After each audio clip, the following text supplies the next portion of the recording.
And we are live. We're live. No, it's fine.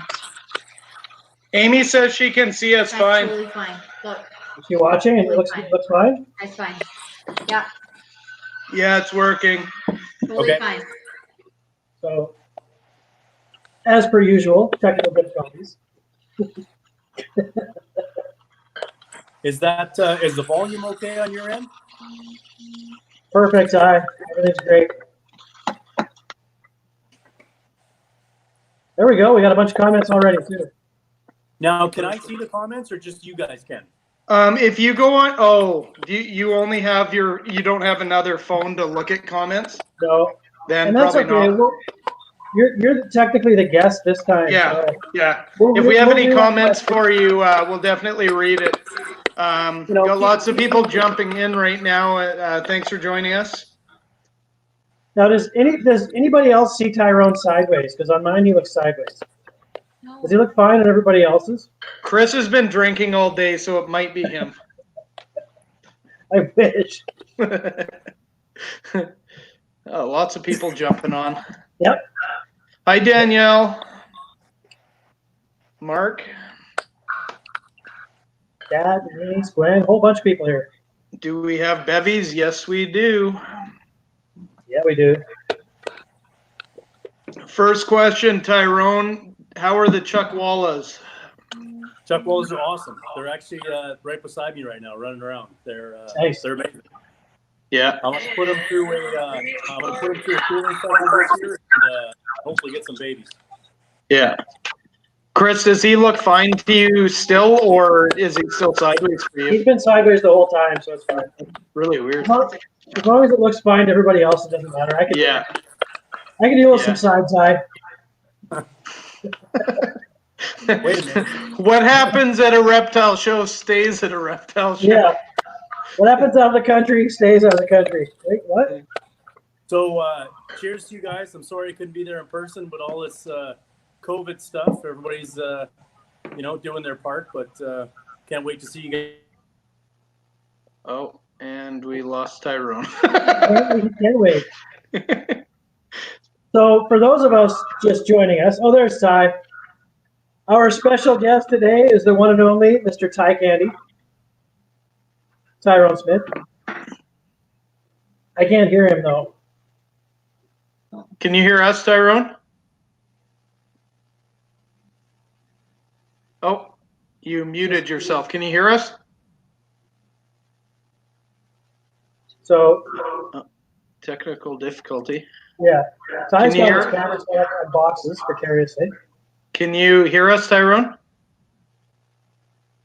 No, he can't hear us. Close yourself out, Tyrone, and then come back in. So maybe you can kind of I'll send a message here to him so he knows.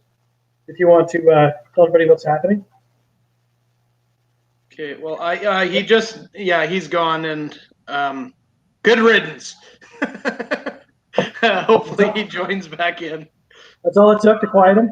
Yeah. How's everybody doing tonight? Yeah, sorry. As we just walk all over each other right away. Hopefully everybody's doing well and surviving and healthy and with all the COVID stuff. Nobody's sick right now, hopefully. All you and yours, and kind of have a beverage with us. Can you hear us? Yeah, all of a sudden you went quiet. The mic wasn't working, and then I went out. So yeah, now I'm back. We can hear us, but we couldn't hear you. Yeah. You can hear me? Yeah. I can. Oh, yeah. Okay. And your sound's a bit better now too. Yeah. Okay. Yeah. Yeah. So might as well start off with Chuck Wallace since somebody's already asking about him. You want to see a Chuckwalla? Sure. Well, let's talk about him a little bit and show us what you got. I'll grab one. Grab your Chuck Walla. This is Cornell's World After Dark. Tyrone's grabbing his Chuck Walla. Usually has the lights off for this. I know. You guys are in for a treat. Usually takes a few more spiced rum. I'm glad he has the camera far enough back that we can see he's actually wearing pants. Yeah. Can you Is it clear enough to see this guy? Oh, here. Oh, yeah. I can do special things for you, Tyrone. Okay. There you Oh, there go. we go. Nice. Okay. So this is the male. He's a redback, and he's got two females in there with him. And we're hopefully going to cycle these guys this year and get some babies. That's pretty good there. You can kind of see them. Yeah. Fantastic. So tell us a little bit about the Chuckwalla. I mean, it's basically a North American Eurymastix. You know, herbivores. This is pretty much full grown, so they don't get huge. A little smaller than a beardy. This guy's a little skittish. He was originally wild caught, but they're really underrated. I mean, they're right up there with Chuckwallas as far as I'm concerned. They're just so cool. Yeah, they're fantastic. Sitting pretty good there. I know you're a Euro guy, Chris. This is very similar to. Yeah, no, I've really been considering getting into some Chuckwallas. It'd be nice to have the North American cousins. Yeah. Little convergent evolution there. Yeah, they're a little busier than a Euro, I would say for sure, but man, are they cool? And you know, hot and dry. Temperature wise, they're pretty similar, just like really high heat, dry. Yeah, way up over 100. Really strong UVB, and these guys are. I mean, they're just killer. I mean, I got them in a. I got 3 of them in a 700-gallon round pond, basically. Nice. So it's like being in the wild for them, and they got a massive amount of area to run around in. So did those guys eat any like a dry seed mix like Euros will, or are they strictly just? No, I've tried it. They're not interested at all. Oh no. Tyrone died out again. Oh, there you go. You just kind of cut out there a second. I don't know if you were done talking. Hello? Can you hear us? Not sure why it keeps doing that. Can you hear us? Cornell's World Live, and we have technical difficulties. Damn it. I think you got to go out and back in. I don't know why you keep losing connection. I gotta go back out again, guys. I don't know. I got no audio here. It's because he took the Chuckwalla out of the wheel that's running the power there. Put it back.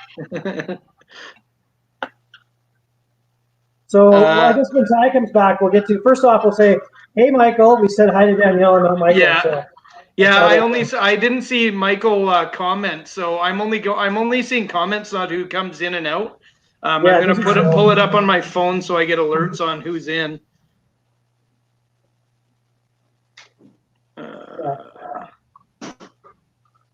Hey, there's Chad, baby rhino.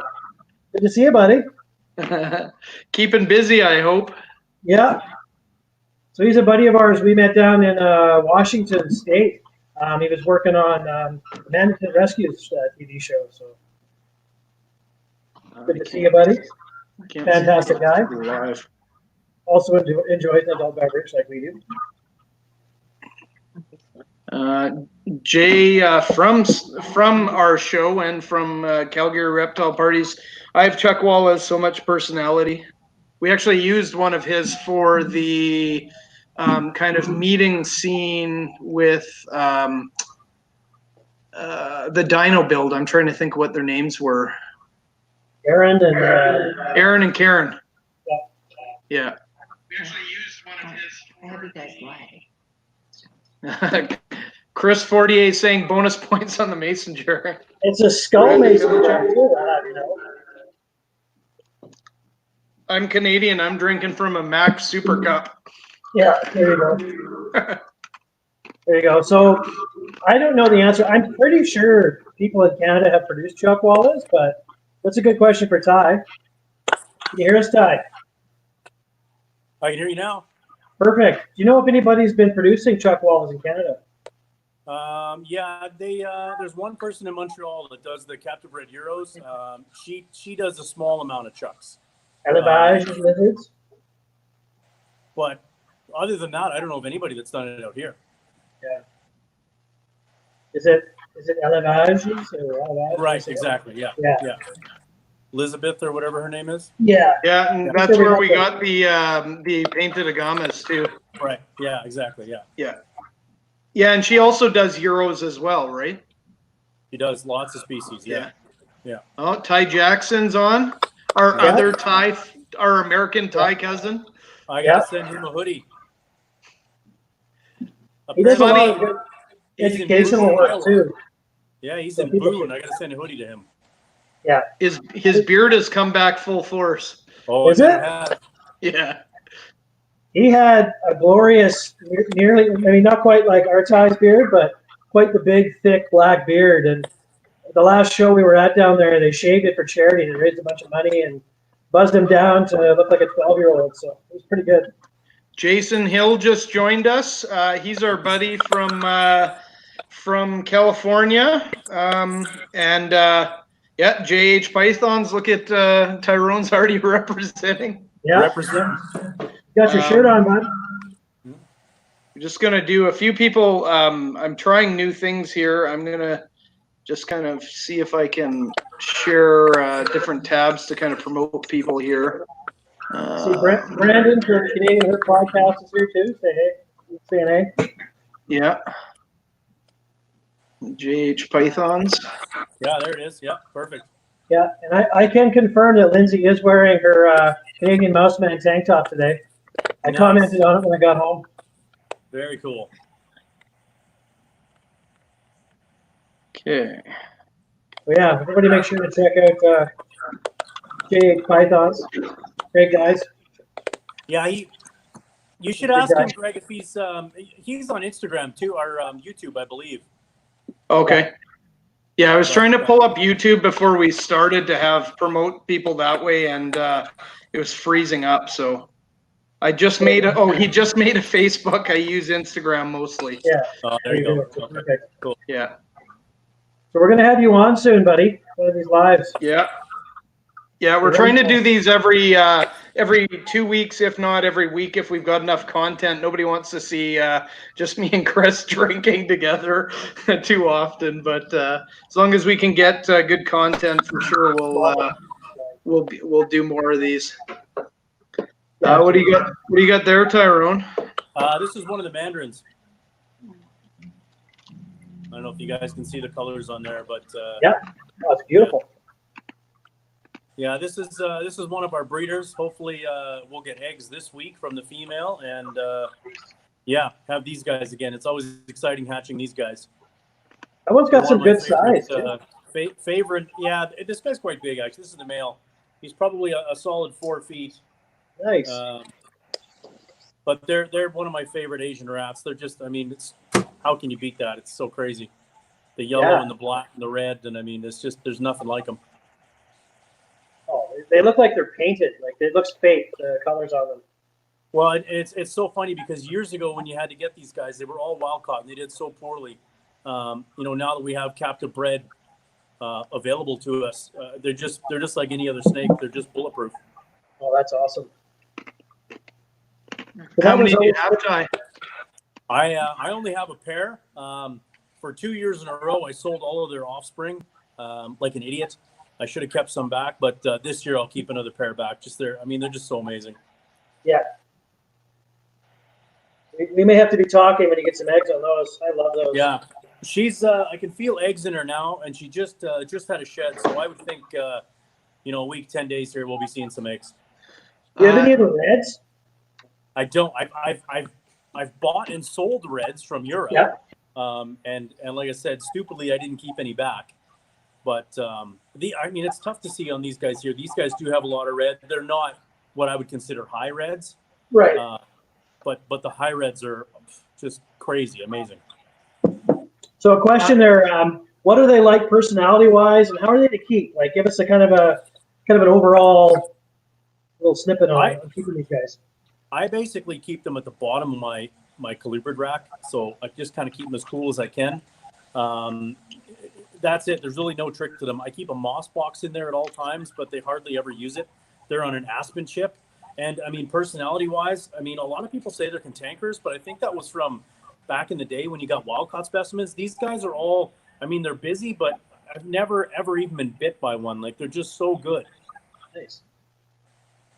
So I would recommend these to anybody really. I mean, they eat so well. I mean, you put food in front of them and they eat. They have just such an amazing feeding response. Yeah, that's awesome. Yeah, they're so beautiful. I mean, that's always the downfall. So many of those snakes that are so beautiful are either, really super defensive or just difficult to keep. Right. Challenges. Yeah. So that's awesome. Yeah. I'm looking forward to that. Yeah, absolutely. I don't have a ton of Asian colubrids, but these are at the top of the list for sure. Ty, like you're obviously in full breeding season right now. Like, how many breeding snakes do you have that are? Well, I guess how many pairs are you trying to pair up roughly right now? That's a good question, and I don't have an answer for that. I would say, God, I don't know, maybe 100 pairs. I think we're expecting somewhere in the neighborhood of 800 to 1,000 babies this year. Yeah. So, but I haven't actually counted pairs, so I'm not really sure. But we have 50 corns alone in this breeding group, and then there's over 100 corns growing up that'll be in production within the next year or two. And then there's all the kings and milks and rats and everything else. So I don't know what that equals as far as pairs go, but I mean it's a lot. Yeah. Did I guess all this COVID stuff change your breeding plans by any means? Given that when you were starting to pair them up, obviously shows are being canceled. Did that change things? Right. I mean, it certainly crossed my mind that there might not be a market for everything that I produce this year, but we do sell a lot overseas as well. So I didn't really change my plans. It seems to me that the market this year is just going to be driven by the consumer just going right to the breeders. It's just going to be a lot more ship outs instead of bringing them all, on the weekend and having people pick through them. So it didn't really change my plans at all. The demand still seems to be there. Yeah. It's just going to change how I get them to the public as far as, everything is going to need to be shipped. Yeah, I mean, I thought with the but with the cancellation of all these shows, I thought it would really affect business because, usually in a show weekend, that's when you generate quite a bit of sales. But, I mean, we've been strong, if not stronger, during this than we typically have been, which is crazy. Right. Yeah. We've heard the same from guys we've been talking to as well on the phone, people calling in, saying the same thing, that people are ordering a lot online right now. And part of the reason I guess there's two sides to that. If you don't have a customer base or way to distribute your product, whether it be dry goods or animals, then I could see why you would want to cut down. But if you have an existing customer base, I don't think there's a reason to slow it down at this point. Yeah. Here's a question we might as well touch on. We're going to be announcing it, I'd hope today, but probably tomorrow. Is Medicine Hat canceled?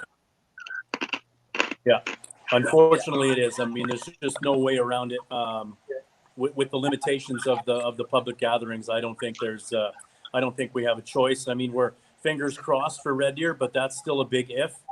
Going into the fall shows, we don't even know if there's going to be fall shows at this point. So I don't think anybody knows what's going to go on. But I mean, Medicine Hat for sure is a no-go. Yeah, just being that it's so soon.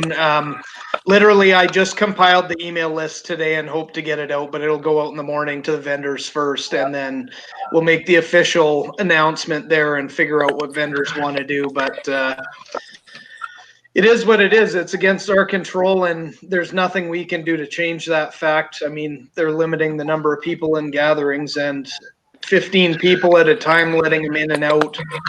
I mean, that includes the vendors, so there's no way to do it. So here's a question to totally change topics. I feel like we probably put that one to bed. Amy Campbell Witherall is asking, her boys 5 and 7 are wondering how many of the babies you keep every year, Ty? It depends on my year. Last year I had a really terrible year because in the history of this business, which we bought in 2008, we had never moved. Last year was the first year we had ever moved, and it really kind of crashed my breeding season because I wanted to move in the summer so all the animals would be okay. I didn't want to move them in the winter. But all my females just basically reabsorbed or threw slugs or what have you. So I kept a lot of what I produced last year back just to kind of bolster what I'm going to be doing in the future. But typically I keep 50-ish back. Last year I probably kept closer to 150 animals back for future breeders. So it really just depends on the year and what's being produced. Here's a question as well from Devin McKenzie: is what is the favorite corn snake that you keep? Your favorite corn? My favorite corns would probably have to be pieds, really. I've got blood pieds, and I've got caramel pieds, and I've got a fire pied, which is an amel blood pied. And I'm really excited to mix that pied stuff in with other colors and patterns. Yeah. So yeah, I'd say pied. Those are gorgeous. So Jason's wondering, any white lip breeding, Ty? No, I didn't pair him this year. I was just so busy with everything else. I think I'm going to give him one more year for the golds and then one more year for the blacks to mature. But next year I'm going to try both pairs. So I'm excited to do that next year. They're on the list for sure. I think it's going to be the focus is going to be them and the olives next year. This year I just went. I really went kind of crazy with rainbows and colubrids this year. So that was kind of the focus. Just to get us off topic, Noah Criswell says Tyrone's beauty is distracting. Hold that snake over your face. Yeah, we had that question. Yeah. Shout out to Noah. He's a good buddy of ours. I'm just trying to see if I can share it here. Rose City Reptiles. Follow them on Instagram. I can't remember if he has a Facebook or not. Yeah, when he's obviously you guys maybe even recognize him from the shows. He's always repping ZoomEd, the company he works for. So. Yeah.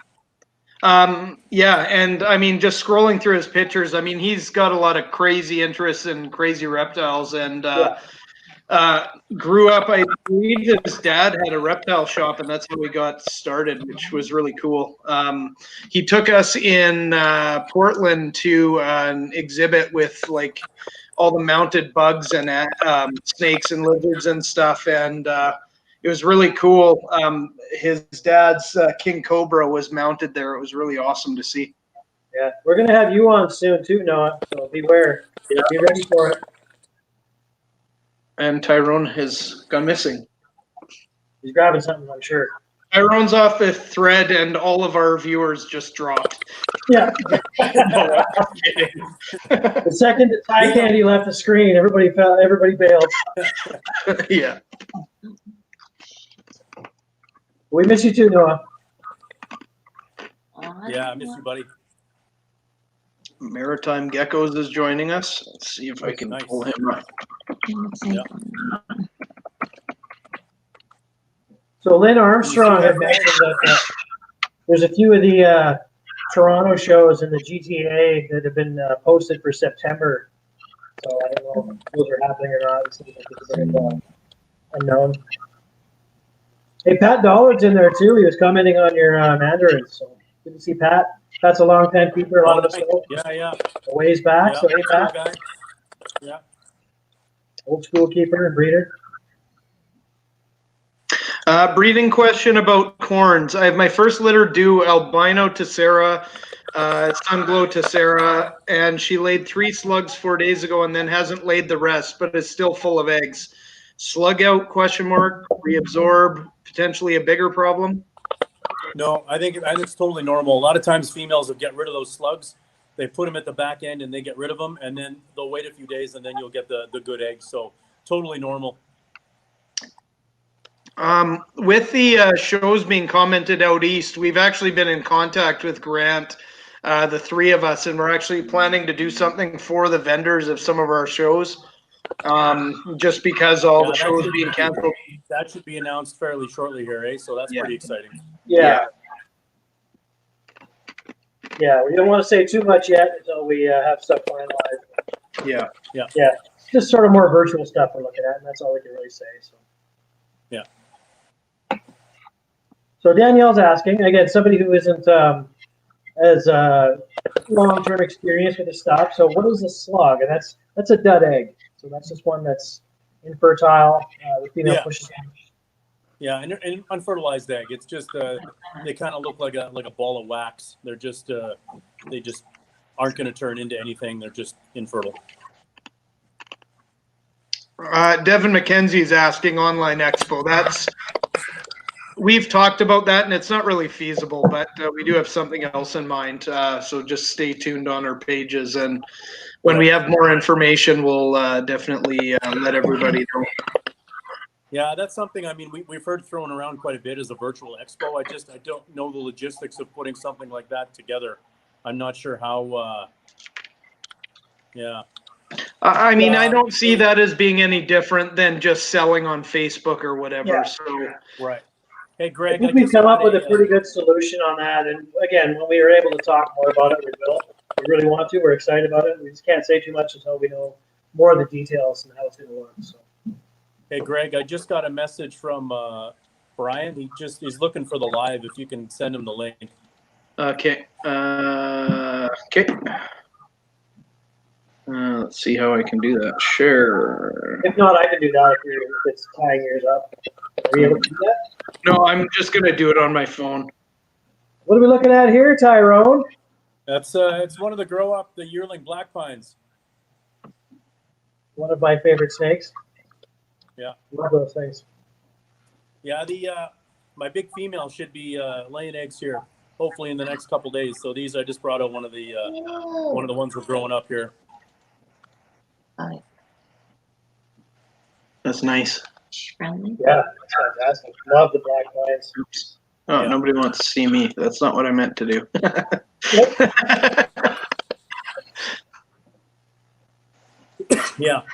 Yeah, they're amazing. Anybody that's had experience with pine snakes just falls in love with them. They're yeah. Well, they're one of the snakes too that people say that, and I mean I tend to believe it, but that because their locality is such a small area, and they say there's actually more black pines in captivity than there are in the wild right now, which like to me tigers. makes sense. What's that? They're like tigers. Just like tigers, but they're not $2,000 a piece. So you can get a lot more black pines than you can tigers. I'm just saying. That's right. Yeah. You're looking to be the black pine king. Is that what I'm hearing? Yeah. Oh, Brian Cusco's on. Hey, Brian. Hey, Brian. For those not knowing who Brian Cusco is, Everybody knows who Brian Cusco is. I was going to say. Probably. They're going to wonder who the hell we are. Yeah. Triple B TV in the house. Yeah. Make sure you're following him on YouTube if you don't already. I mean, he's got a huge following already. Man, the myth, the legend. How's it going, Brian? Yeah, I mean, and you couldn't find a nicer guy, right? Yeah. Yeah. Yeah.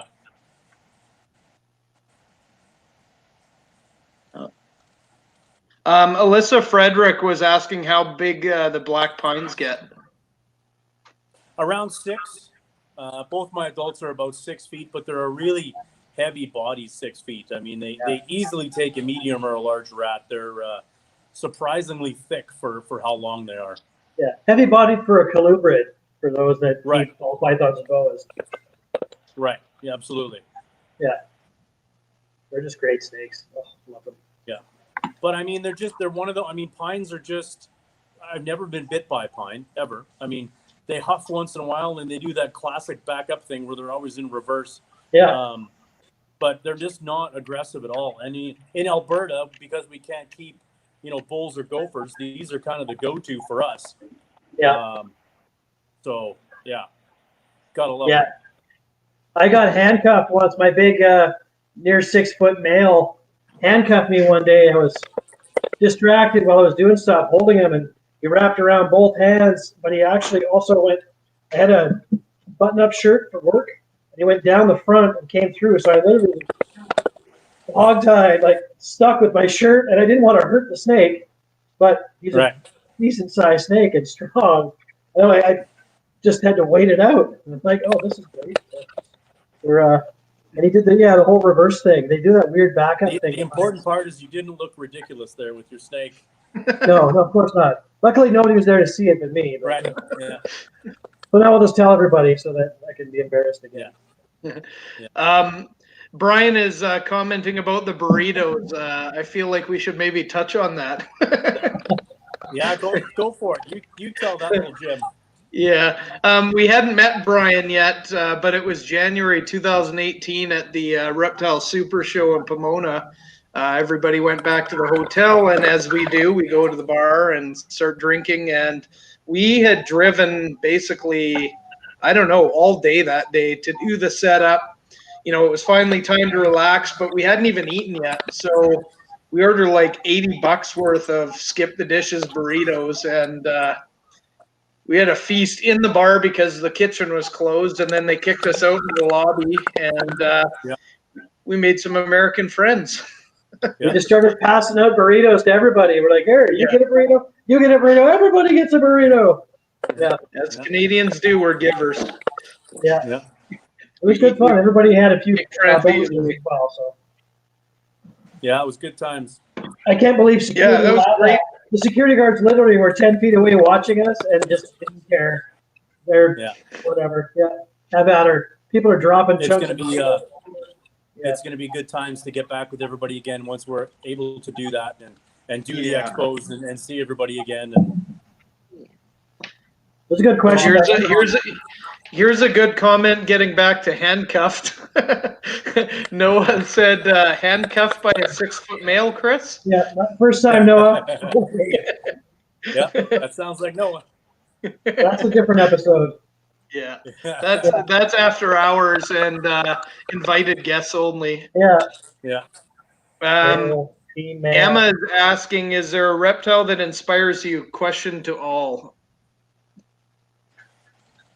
Inspires you to what? My reptiles inspire me to be a better person. No, they don't.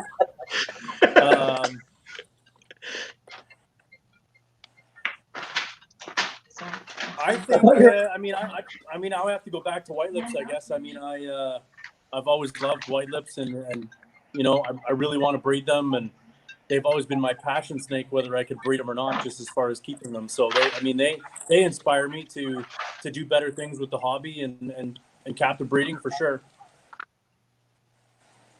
Yeah, for me, it's. There's so many. I really want to get back into the garters, the family office. So I'm open to get some more of those. Yeah. Soonish.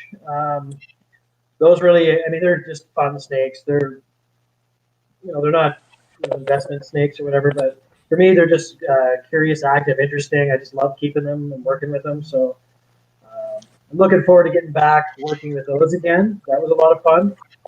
And Gila monsters. I wish we could keep them here, and we can't, and it just kills me. But it is what it is. I think mine are my cataphractus, man. I'd love to have those breed. I'd love even some of the. I'm drawing a blank. Never mind. Anyways, carry on. At the shop, if we're talking about animals, I'd like to get a monitor at the shop, but we'll put that. I was going to say the rock iguanas and stuff, but we can't. It's just not feasible. It's so hard to come by, and there's so few there in the country. Yeah. So. We have a few more questions before you talk about that, Tyrone. That was a big one. Amy Campbell Witherall, we have an approximately 37-year-old desert rosy boa wild caught. How long have you had? How long have you heard of them living? We keep being amazed he's still alive. That's amazing. Yeah, I love that. Love to hear that. Long-lived animal, but I've heard of boas and pythons hitting 50 years, so it's not unheard of that's 38 and still going strong, but it's tough to say. I don't know if anybody's kept data on how long rosy boa lives in captivity. You know, I mean, it's just not enough data out there to do that. We've only been keeping them for 25 years, probably at the most, right? Yeah. In any kind of numbers. So Yeah. it's tough to say. But I mean, 50 would probably be my guess. I mean, and maybe longer, right? Yeah. Yeah, who knows? That's But, I crazy. mean, that's definitely a senior snake. Good job. Oh, it's Like, getting up there. that's Yeah. awesome. Yeah. It's so rare to hear of people in captivity being able to keep specific snakes for that long. So, you know, good Well, work on that. you got to think that snake was wild caught originally, right? I mean, if you're going back 38 years. I would think so. I mean, unless it was, pretty much had to be 37 years Right. ago. Yeah. Yeah, people weren't keeping a lot of records and stuff on that stuff. Yeah. I mean, my only comment to that is good job. I mean, it's obviously a well cared for snake if you've kept it that long, and pat on the back to you because I mean, a lot of people, you know, we're talking 10, 15 years and they're thinking that's great. So hearing almost 40 years is pretty amazing in captivity. Yeah, that's incredible. That's huge. And then Tyrone, out of the different species you breed, what's your favorite? Oh, that's just so tough because I like everything. I mean, if I had to narrow it down to a group, it would be colubrids for sure. But I mean, white-lipped pythons, blood pythons, leucistic Texas rat snakes that don't cooperate. Yeah, I mean, just I love everything. It'd be, I mean, I could maybe give you a top 40, but Yeah. it's pretty tough to narrow it down to one. If I had to be forced to keep one reptile and none others, I mean, I don't know if I can make that choice. It's so hard. I'm in the same boat. You know, there's always stuff that's. I mean, there's so many that are so interesting and fun to keep and so rewarding to work with. Like for example, you've got Texas rat snakes that are not leucistic that nobody likes to keep, but like that's awesome. I love that. Yeah, I've probably got 25 Texas rat snakes that are just normal, and I mean, I love them. Wild type. Hashtag Tyrone stop 40. Yeah, I should have said 50. That was a terrible thing to say. Yeah, there you go. So Noah in with I've never drop. I don't think I've ever said top 40 in my life. So, yeah. Getting old. Tyrone's top 40 is a lot different than those. Yeah. Lynn Armstrong, still need to explain the nicknames. I'm not sure what that means. No, I was wanting to ask that too. I'm not sure which nicknames. Or does it show nicknames on the name, like on us? Maybe that's what she means. I don't know. What did I put? Greggins, just because I always do. Did you put one for you? Mine just says Spanky. No, I didn't. So maybe our show to them then. I don't know. We're not going to explain that. Yeah. So there. Leave it a mystery. Yeah. I feel like if we don't tell them, they'll keep watching. Otherwise, they might go away. That's right. Here's a good question that's sure to elicit some interesting responses. Is opinions of hybrid snakes? I'm not a fan or a hybrid guy. I can appreciate that guys do it because I understand they're never going to be released back into the wild. I know that, but I'm a pure guy. I do like just keeping, A with A and B with B. I don't like mixing them up. So I've got something that I'm going to mention that I got private message to me. So this is it, just in case Brian is still on our feed and bringing up the burrito or talking about the burrito story.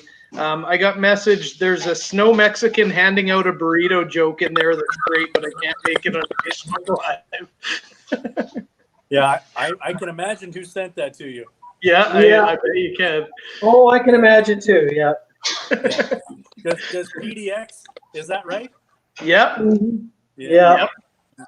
That message is coming from Portland. That's all we're gonna say. Yeah, sure is. I guess apparently it shows Greggy, Super Ty, and Spanky. Sugar Ty? Sugar Ty. I've never Should be heard Ty of those. Candy. Ty Candy. Yeah. Should be none of them. But yeah, I mean, I'm of a similar mindset when it comes to hybrids as Tyrone. I don't choose to work with them myself. I mean, I don't begrudge anybody because I know that they're not being released to the wild; they're just pets. I just try and keep, because we have especially up in Canada, we have such a limited gene pool with a lot of different species that I feel like it muddies the waters too much. I try and keep pure species with pure species and subspecies and all that. And you stuff. know what? To be fair, I did it one time. I did a black blood to a red blood. Monster. Yeah, and it was just I put them in there thinking, you know what, I'm going to try this, and they locked up almost immediately, and I had instant regret as soon as I saw them lock. I went, what have I done? And Yeah. I felt so terrible that I would never do it again. As long as they're honestly represented. The problem is that you can't control like what other people do down the road. Like I can Right. control myself and what I do with them, and everybody can have great intentions, but somebody else may have it, and then it moves to somebody else. They start breeding it, thinking it's pure. I mean, there's the Amori rat snakes that are in a lot of the corn snake morphs, right? Yeah. So, I mean, it's already, and there's a lot of, the carpet pythons are all so mixed. It's hard to find pure locales and some species of carpet pythons, even just because of all the morphs, right? So. Yeah. And I understand the pets, but it's just a preference. Yeah. And I can't comment on obviously snake breeding because I'm not really a snake guy, but like at the shop, I mean, dart frogs, obviously, Irish, they're always smaller. Anyways, the dart frogs, I mean, I've got all the locales separated. I'm not mixing all them and seeing what happens. Right. It's for the frog perspective, it's the same thing. I don't really like that either. Yeah. And I think Chris hit the nail on the head with that one, though, is more so, you can do it for your own likes and whatever, but he's right. Once those leave your hands, you have no control over what happens. And I think that's where lies the problem. Yeah. No, I agree. Yeah. You can mark that lid when you sell it at an expo and knowing that you've labeled that animal correctly going to the customer. But once it's down, a hand or two, I mean, that information might not be translated, and then it's just out there and nobody knows what it is. Yeah. Oh, here's a good question from Emma. Where's the worst place you've been bit by a snake? I've got a good answer for that. I don't even have to think about it. It's the armpit. Okay. I've got one. What bit you in the armpit? I've got the answer that's going to trump everybody. So go ahead. What bit you in the armpit? I had a jungle carpet python one time bite me in the armpit. I was feeding it shirtless, as you do, and it went right by the tongs and it just nailed me right in the armpit. Tyrone talking about being shirtless feeding snakes. The humidity just went up in everybody's room. Yeah. Mm-hmm. It's getting moist in here. They're gone. Yeah. So what were you going to say, Greg? My worst was tokay gecko on the nipple. Oh, that's a good one. So at a show, surrounded by customers, and our good friend Jim decided that he would latch one on when I wasn't looking, and I remember that. Yep. He's done that to me too. I actually had my female yellowtail Crevo grabbed me in the crotch while I was handling her, talking to somebody very casually. Luckily, as she bit, I moved, and I was wearing these baggy pajamas. So she just got clawed. It was terrifying and almost really, really, really bad. Yeah. They bite hard and have sharp teeth and very strong. Yeah. Just going through the comments here. I rescued a gecko that was super skinny, and now she's got fat bubbles in her armpits. Any advice on how to get her to lose those? I've been wondering how I can lose those for years. It's a lot easier with people. I'll let Ty answer that, but I've got, Yeah. My guess I'm is it's a assuming leopard gecko. Yeah, I'm assuming it's a leopard gecko. I guess it depends what they're feeding it. I mean, if they're feeding it something that's a little fattier, I would cut that back to maybe, crickets. Crickets are pretty lean. There's not much in them, so I would maybe change up the diet a little bit, and then less frequent, obviously, as well. Yeah. And sometimes, like, for example, corn snakes are really prone to obesity, and you get those like saddlebags, or if Yep. people power feed them and feed them too much, too often, they're just so prone to getting fat, and you get that big.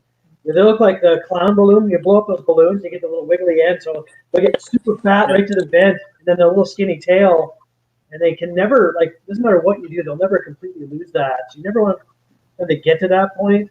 I don't know if it's the same with the geckos. I know it's tough. For a lot of reptiles, you can do that, but they'll still always have a little bit of that extra fat. Yeah, kind of you should be able to you get don't want that to get to down. that point if you can help it. Yeah. We tend to overfeed in captivity. So Yeah, Oh, for I was sure. going to comment on this one, but first I'm going to touch on Michael Domino's comment. Lend the gecko Kevin's treadmill. I've dealt with this firsthand because Emma's gecko only ate superworms and developed those fat pockets right behind her armpits. And I mean, obviously, superworms are pretty fatty and not the best. So my suggestion, like Ty said, is try crickets. She did say that she won't eat crickets, but my guess is if you don't give any other options, eventually she will. So you just got to be patient. I know lots of guys that feed just superworms. I think it's just maybe the frequency she's feeding those superworms. Yeah. I think so too. It's more volume and that kind of thing than rather than the food itself. Yeah. No, I agree. Yeah, it is a leopard gecko. Yeah. Yeah.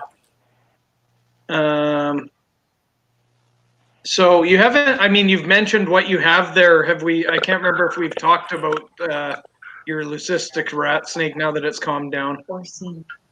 Yeah, it's just kind of chilling out right now. It's pretty good. It's a big white snake you have there, Tyrone. Well, and it's this is a cool one because it's actually a pink-eyed leucistic, so it's an albino leucistic. Oh. So I have the blue eyes as well, but this is the pink eye. So I mean, like I said, I'm a huge North American rat nerd, and I just love these Texas. I mean, they're just so cool. But yeah, to have kind of the albino and the leucistic both in one snake is pretty cool. So they're going together this year, and the female looks real good. So yeah, fingers crossed. We have some little pink-eyed babies and some blue-eyed babies, and So I got a question on that then. For myself, like I've always been under the assumption that the leucistic gene sort of overpowered the albino gene, but obviously not the case. Like if it's got pink eyes and it's still stark white and patternless, then do you get a combination of in those litters or the clutches, I should say? When I bred these prior 2 years ago, and they had babies, all the babies came out pink-eyed leucistic.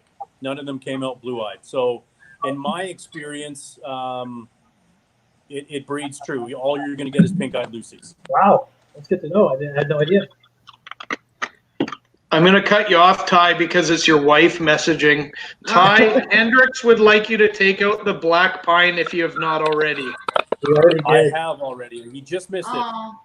Take it out again. You better. That's your son, Ty. Come on. He can see it any day he wants. Yeah. He's good. No. Oh, our buddy Alan from Vegas is joining us. He's got a crazy collection. Yes. Hey, Alan. Alan, what's your Instagram? I don't know if you have an Instagram page, but if you do, let me know and I'll put it up. I'll send it to you.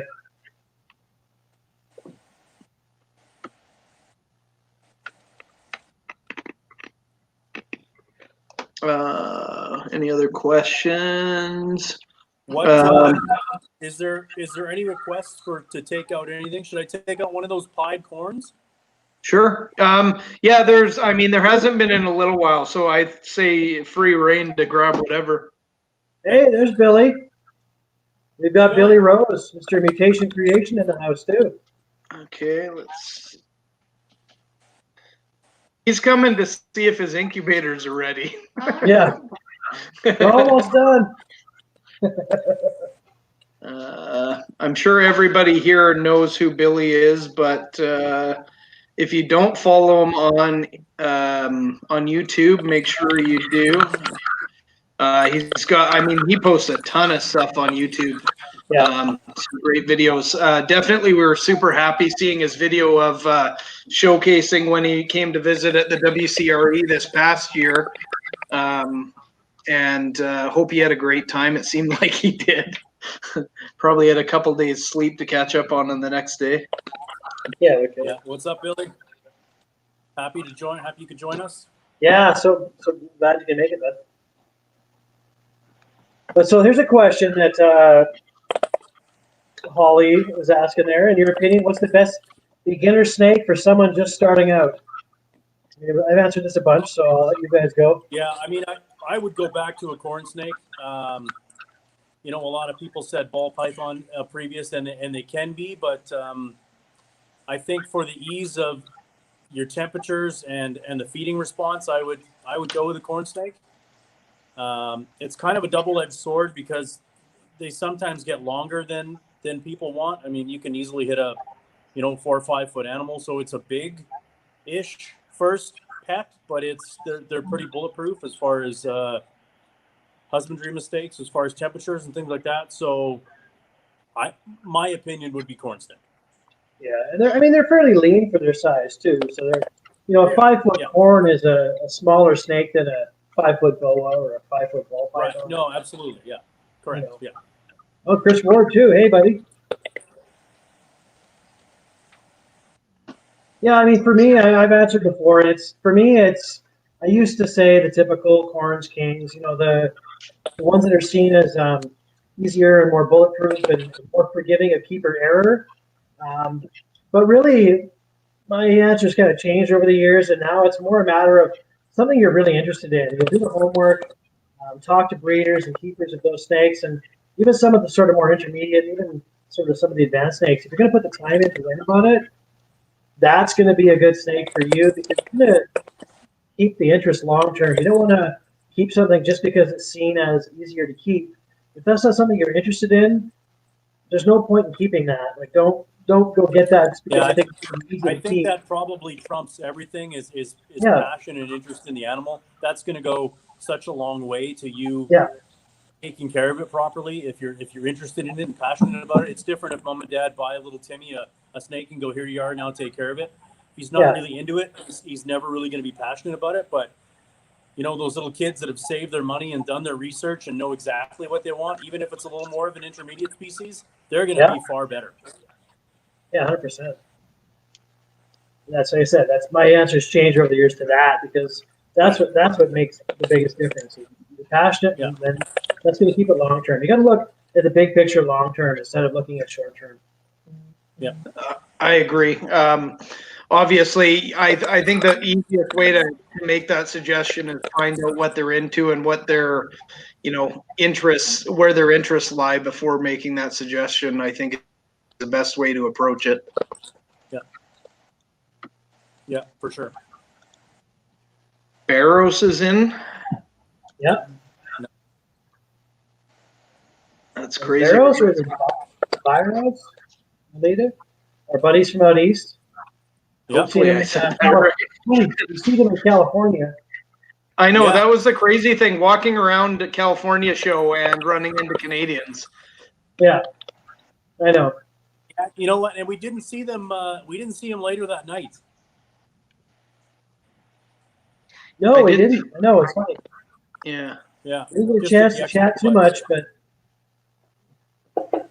I know all those guys like going out to Tinley, and I think for the three of us, we need to get out to Tinley.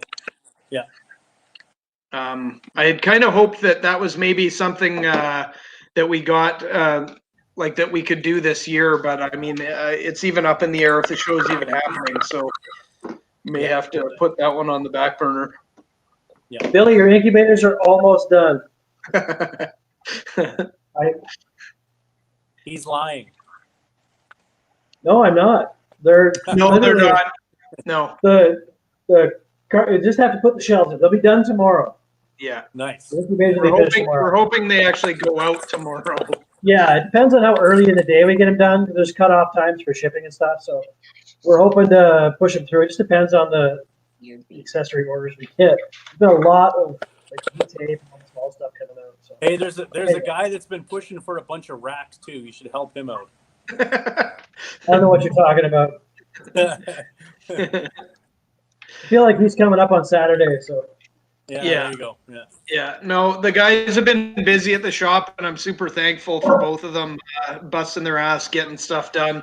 It's crazy how many orders. My order pile right now is probably bigger than it's ever been. And I swear to God, it's just because people are bored at home, realizing they either want to upgrade or just, invest in bettering their reptile or whatever. But incubators have been crazy. Cages as well, and same with racks, like all in general. Just it's been crazy at the shop. Yeah. But yeah, my only big beef right now is just Canada Post seems to be dropping the ball with shipments, but otherwise couriers are doing fine, and I mean, just trying to get stuff out as quickly as we can. So what do you got there? Here, I'm going to put you on full screen. This is one of the pieds we were talking about earlier. So this is a fire pied. So it's basically an amelanistic blood pied. And he's going to be one of the future breeders. This little male that he'll be into production next year and put with some girls. But yeah, the pied thing, man, I just love it. It's so variable and so cool. It's how old is that one? This guy's about 2. I just actually got this guy not too long ago. I would say 2 is probably the best estimate. So at basically that one at 3 years, you're looking at breeding. Right, exactly. Yeah, I mean, I probably could have bred him this year. He's just a little bit too small, and he wasn't cooled with the rest of the gang. So to me, if they're not cooled, it's just not worth doing them. So Yeah. Hey, we've asked some people asking for to see some beauty snakes here. So when we're done with the corners, have you got any beauty snakes that you can show? I don't have any beauties. I have cave dwellers, and they are still together for breeding. So I don't really want to interrupt them. But that is the only kind of beauty snake type that I keep. I don't keep any of the Tyrons or Unans or anything like that. But I'm open to suggestions if somebody wants to see something in particular. If it's not breeding or grab it, I'll take it. I want to see some garters. And Billy Baby sand boas. it's worth the wait. So we appreciate the kind words, Billy, as well as the reviews and stuff you've been doing. It's really appreciated, man. Like, sincerely. But yeah, have you got any garters you can show? The big pair is together for breeding, but I do have a kind of a 2-year-old albino male Texas checkered I could pull out if you guys are into that. That would be fantastic. I would love that. Okay, then I will get him. Danielle's asking what a beauty snake is. They're an Asian snake.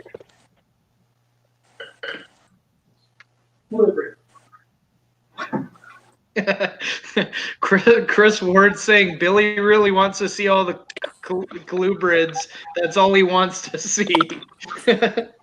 You're not going to get any ball pythons here, Billy. Sorry. That's a different YouTube channel. Uh-oh. Oh, that's weird. We just lost Tyrone. All right, well, since Mark asked. Oh, there we go. Oh, there you go. Never mind. I went and grabbed something that Mark asked for. So there you go, Stincy. Sweet. Yeah. Here. Make it bigger. That's fantastic. Love me some garters. Your lighting is actually really good in there, except for the light snakes really get blown out, looking at them on the camera. Yeah, I'm kind of right beneath one of the big LEDs. which is great for lighting everything else, but it really washes out these albinos for sure.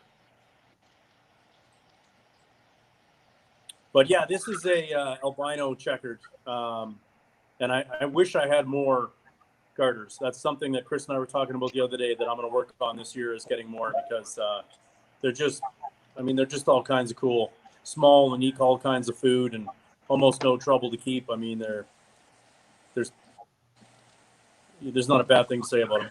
Right. Yeah, for sure. Other than the Well, little bit of musk here and there, and they're good. Amy was asking if she could see any baby sand boas. Yeah, I mean they're small, but I mean I'm gonna have to hold them right up. But yeah, I can get some. They're my Yeah. fave. Little worms. Yeah. Yeah, actually, I think I'm going to do a post this weekend, posting a bunch of baby sand boas for sale. They're about ready. So, Nice. While we're talking about babies, why don't you what do you have available right now for like snakes in general? Like, what do you got? I don't have a whole bunch. I've got a few blonde bloods that are left over from the last batch. We've got a very limited amount of colubrids, a few head scaleless corns, a few actual scaleless corns, an Anarian and a Tessera, a few Cal Kings, and then these sand boas. I'm really kind of weirdly right in between my season right now, where I'm just running out of stuff and everything is in the incubator. So the demand is there, but it's just there's no product available, not much anyway. So yeah, Mark asked Bluey while you're doing that. So I've got one of my holdback breeder males. He's getting squirrely, so I'm gonna have to show him before he gets really grumpy and bites me. I'll wait till you're done showing that stuff there.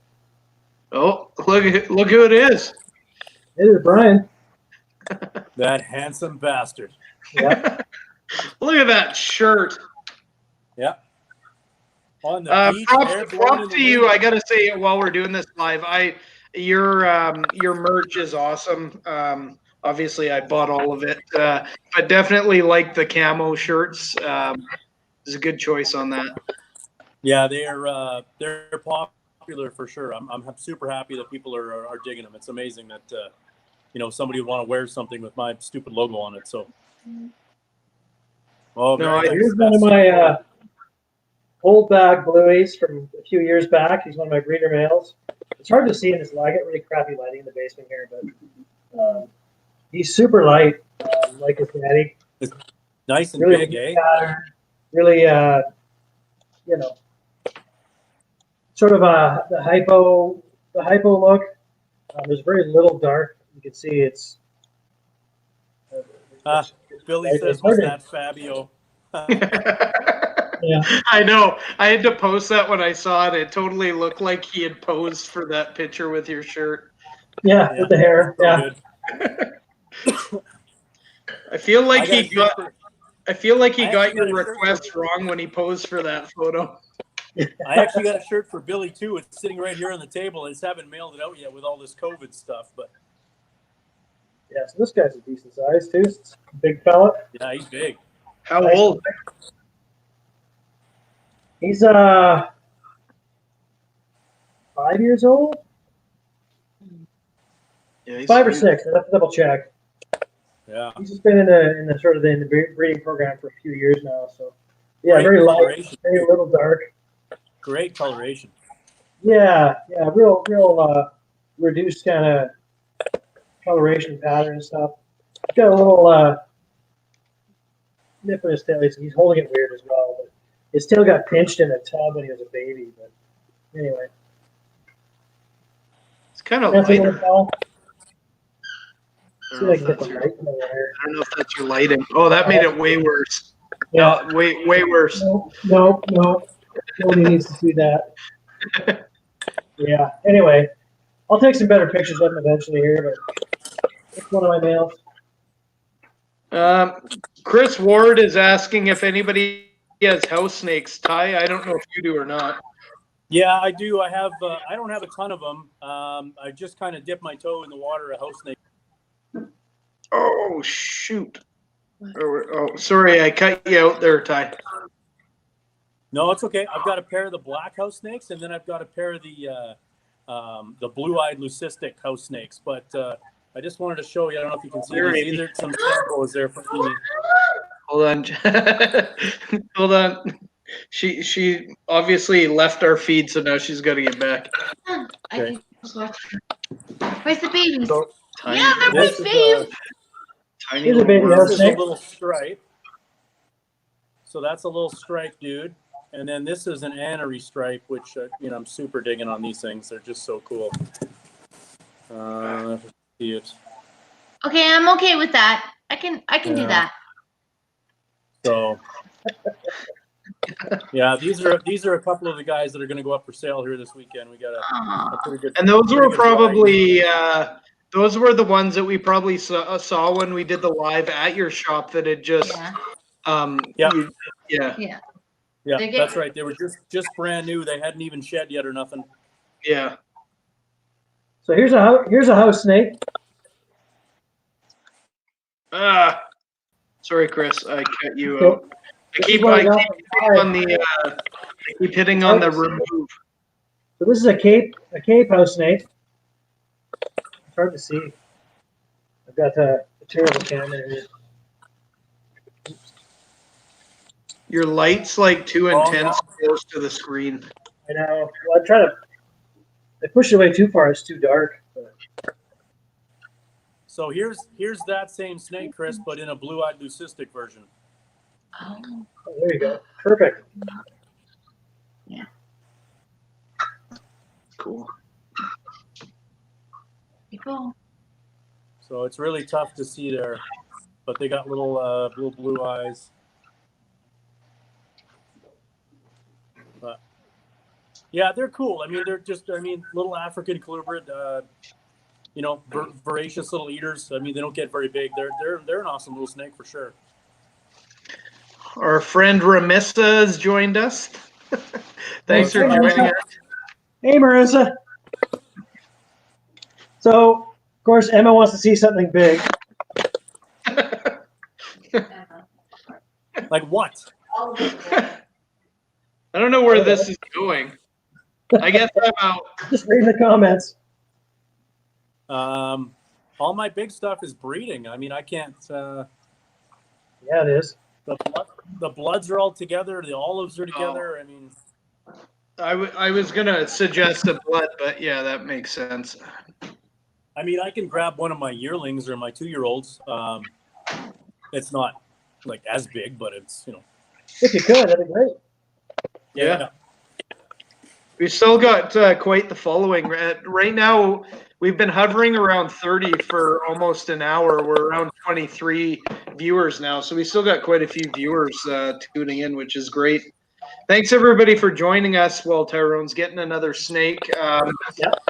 We're trying to do these kind of on a regular basis now, and hopefully using this different formats kind of helping us and being able to do different things while we do the lives. Oh, that's a good size. What are you talking about? Of course, Yeah. Tyrone would say that's a small snake. Yeah. Yeah, it's not. It's, Nothing to say, Tyrone? Yeah. It's not often you're speechless. yeah, it's about a 2-year-old teen egg, probably sitting around 4 feet, somewhere around there. It's not as big as the breeders, but I mean it's a nice one. yeah. That's beautiful. So you said teen egg? Yeah, it's a teen egg. Yeah. Okay. Beautiful. So if she keeps growing like this, she might be in the kind of in the program next year. See how she does. Nice.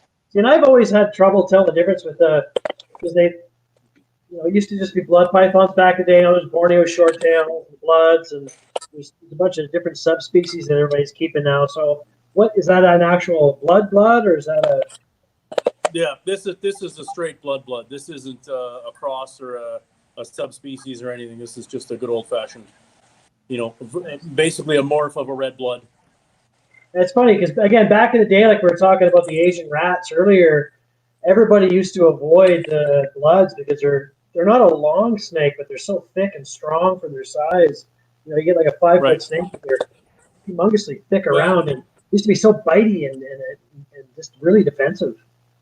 Yeah, I think we're slowly getting hip to the fact that they don't have that reputation anymore. Yeah. I mean, you've seen the babies firsthand at the expos, Chris. How Yeah. just how good they are. So Mhm. I mean, if they're handled, from a young age like anything else, they're just it's like having just a bigger ball python, really. Yeah, well, I mean, look, you're like clearly not having any concern holding that one right now. So. No, I mean, I would.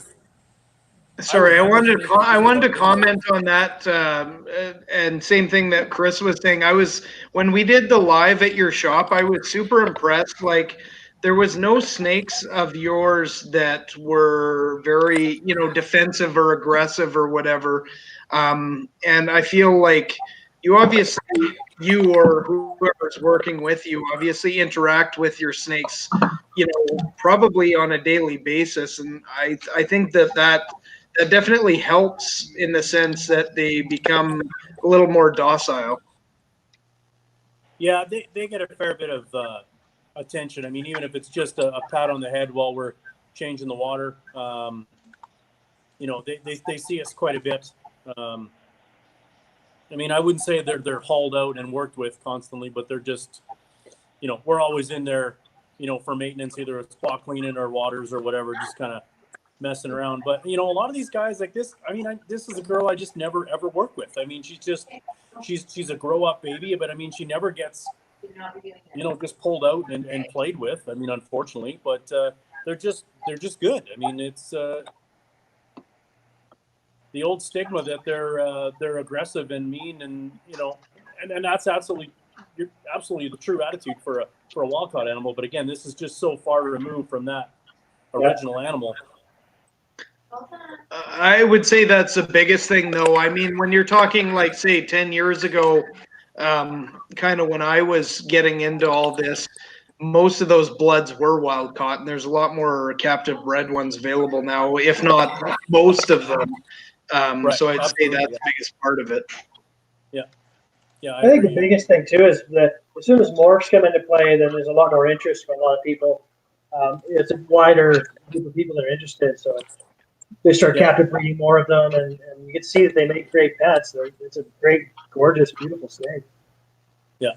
I mean, if you have room for something that's big like this, I mean, they're awesome. They can be very rewarding. It's just obviously having the cage space for something, a big, heavy-bodied python like this.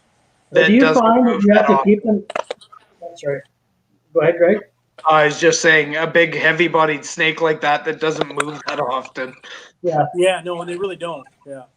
Being like swamp snakes that they are, do you find like, especially here in Alberta where humidity is so low or ambient humidity, do you have to do anything different to keep them, or how are you keeping those guys? Because it looks great. I mean, I keep them on that aspen chip, that Nepco, that sterilized hardwood stuff. Really? So it's got no dust. So that's the base. And then they just have a big water bowl in there, obviously. And then there's a container with sphagnum moss that's always kind of moist, which they'll lay in when they're going to shed. Otherwise, they're just on the chip like anything else. Nice. Yeah, I never would have thought you kept them on chip either. That's great. Yeah. Danielle's asking, how much would that snake weigh? I'm just so bad with that.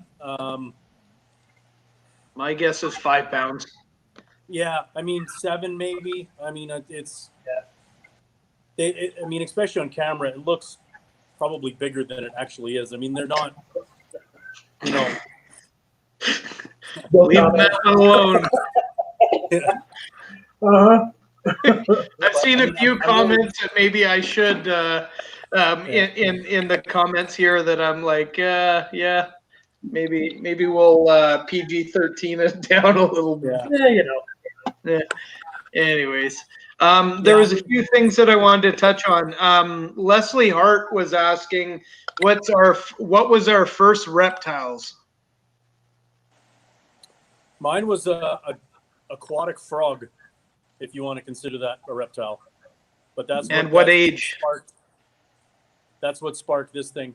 Probably 8 or 9. I had those and I had newts, and that's all Mom would kind of let me keep. Stuff that wouldn't get out of the tank and come out of the water.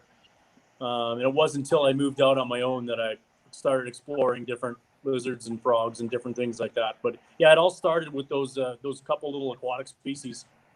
Mine was green anole at probably, my guess is probably around 10 to 12.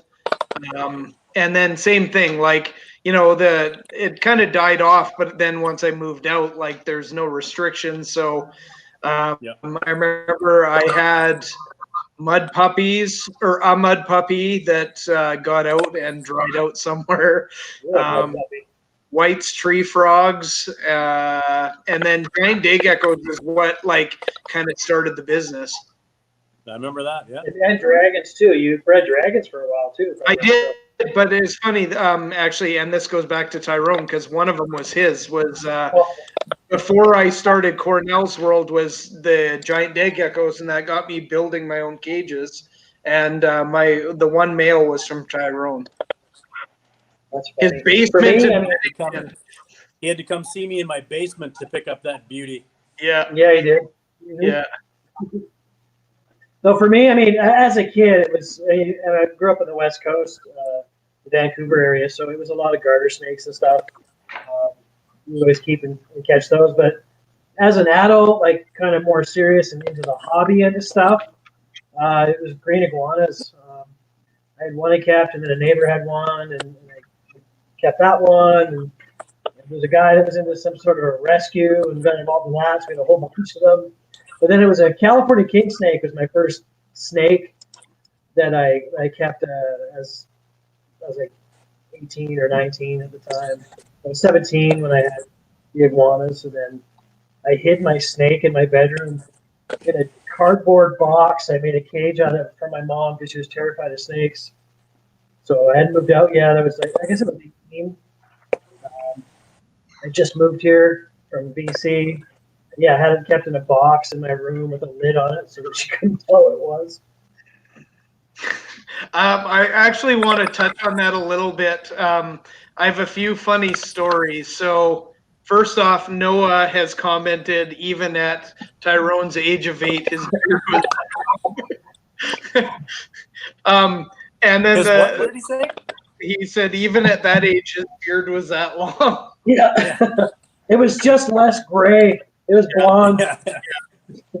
Yeah. It was all jet black. Yeah. This side is from kids, and this side is from owning a business. Yeah. Yeah. Tyrone's actually 25 years old. I love that. Like, own a business, they said, you'll be fine. And like, yeah, I look pretty good for 28. Yeah. Yeah, exactly. The Chris talking about hiding animals. I've sold and this was back before when my business first started, and selling on the internet, you don't really know who you're dealing with. And I delivered to a 14-year-old kid whose parents didn't know that he had bought a $1,000 cage. And the dad was very unhappy, and I had to manually lift, I don't know, it was probably 200-pound cage up 2 flights of stairs with the dad who hated that this was going upstairs. It's funny how things have evolved over the years, just like with sales and everything. That was one of the most awkward moments I've ever had in this business. Yeah, no kidding. Wow. The kid had saved his money. He paid for it himself. He worked at a pet store. Oh, Rami's in here. Hey, I was just waiting for you to stop talking so I could say hi to Rami. Hey, Rami. Hey, Rami. Rami always treats us so well. We've been able to go down to his reptile super show, and he's a fantastic guy. Runs an amazing show. Yeah, he hooks up the Canadians. That's for sure. I really appreciate it. Can't say a bad word. Yeah, I'm trying to bring it up here. Rami, if you don't mind, I don't know what the plans are. Usually you have a a show in August in Pomona. I'm trying to bring it up here. San Diego, July 11th and 12th. I'm assuming that probably isn't happening, but maybe you can touch on what show, when you think you'll have a show again. I've been to many shows, and definitely the Reptile Super Show has been the biggest one. And God, this guy runs an amazing show. Yeah. I can't think of anything that any vendor would ever have to complain about being part of Rami's show. It's so well run and so organized. It's First class all the way. Like just as show fantastic. promoters ourselves, like I mean, can't even compare to the way he puts on a show. No, he set the bar, right? And the rest of us try and emulate what he's doing. Yeah. Yeah, it's amazing. For those who are in the area, definitely this is a show you want to go to, and even not in the area, if you want Yeah. to see an amazing show, definitely check it out because he puts on an amazing show. There you go. He said he's making his decision June 1st on whether he can do that one or not. So it's all going to depend on, I'm guessing, the legalities and stuff of what's going on in California there. So Yeah, I'm just going to share this part of it now. I'm just going through his website. So that was the San Diego show. Sorry, slow going here. August 15th. This was the one that I was thinking of that would be the next potential one, Pomona. Pomona is where we've been doing the shows other than this year, Anaheim. It was the January show had always been in Pomona, but it was Anaheim this past year. Just looking at the dates to Anaheim next year. what a that was venue, super. too. Just massive. Absolutely massive. Yeah. No, well-run show. Like I said, I can't say enough good things about Rami and the shows he puts on. Like, being a show promoter, obviously you want to pump your shows, but I mean, the amount of people that go through that door and how he runs a show, I mean, that's something to live up to for anybody. Well, Yeah, for me, right. it was really cool in the January 2018 one to be able to go because you and Jim and the guys had gone for many years before, and I'd never been to one before. And I'd only heard good things from all you guys about it, and even all the good stuff you said. It didn't. I mean, what a great guy! Like it's such a professionally run show. Everybody's so fantastic, and friendly, and nice. It was a really good vibe. We just had such a great time. Really impressed on me. The little things and stuff too that we try to do as promoters to make the shows great. You take little tips and tricks and you see what people are doing and how they handle stuff.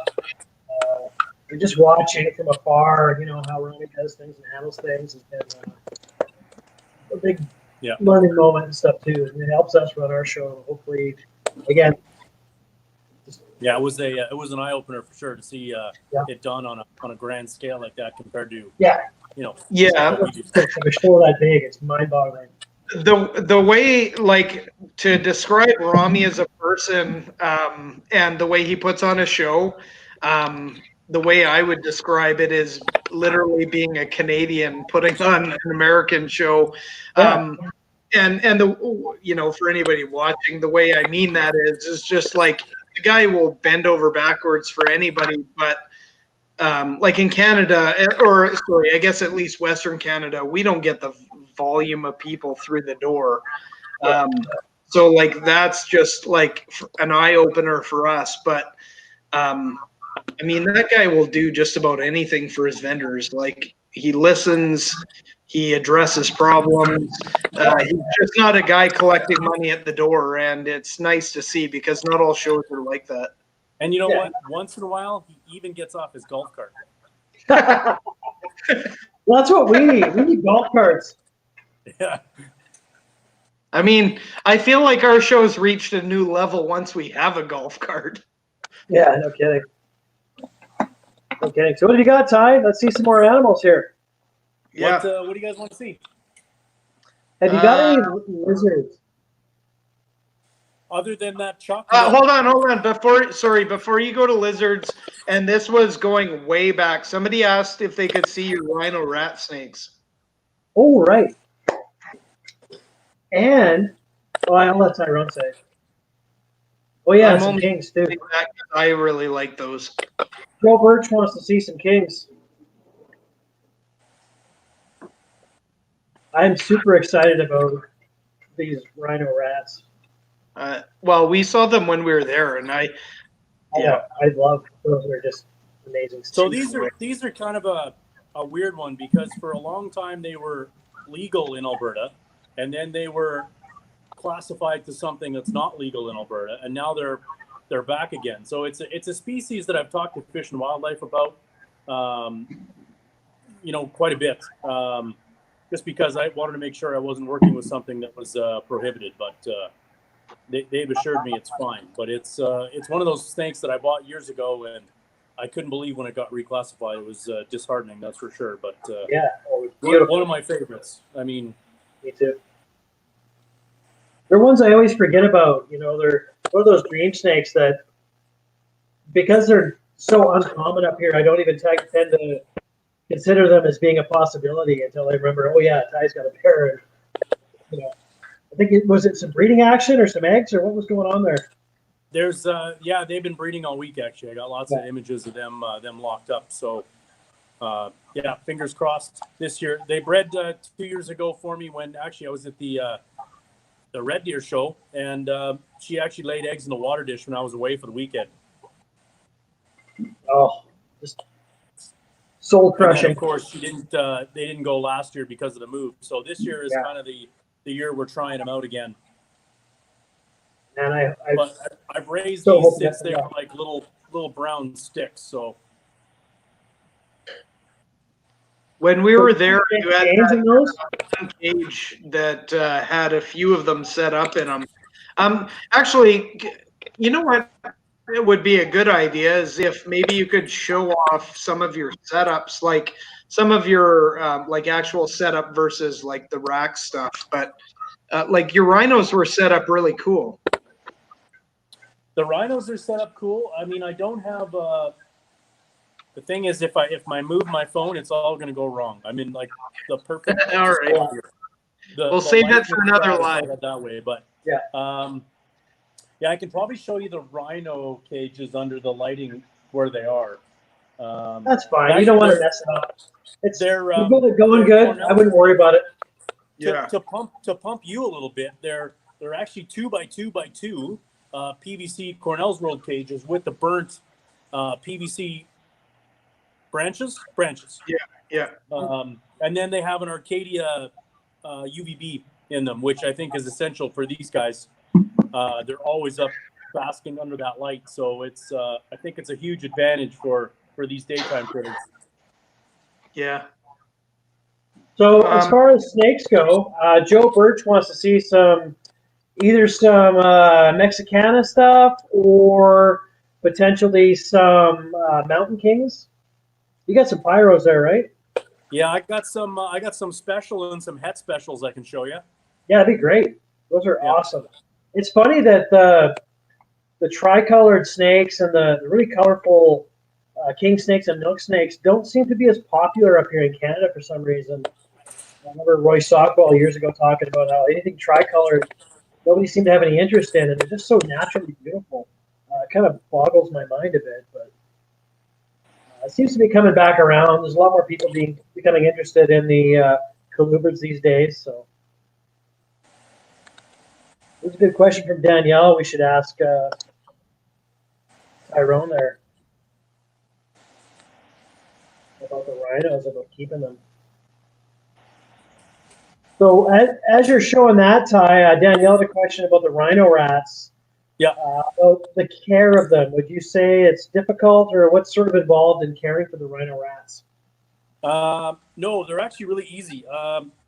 They're one of those snakes that I almost keep at room temperature, other than the heat from the UV strip, which I think is crucial for those guys. Otherwise, it's just a large water dish, and they get misted daily, and that's it. They eat rodents.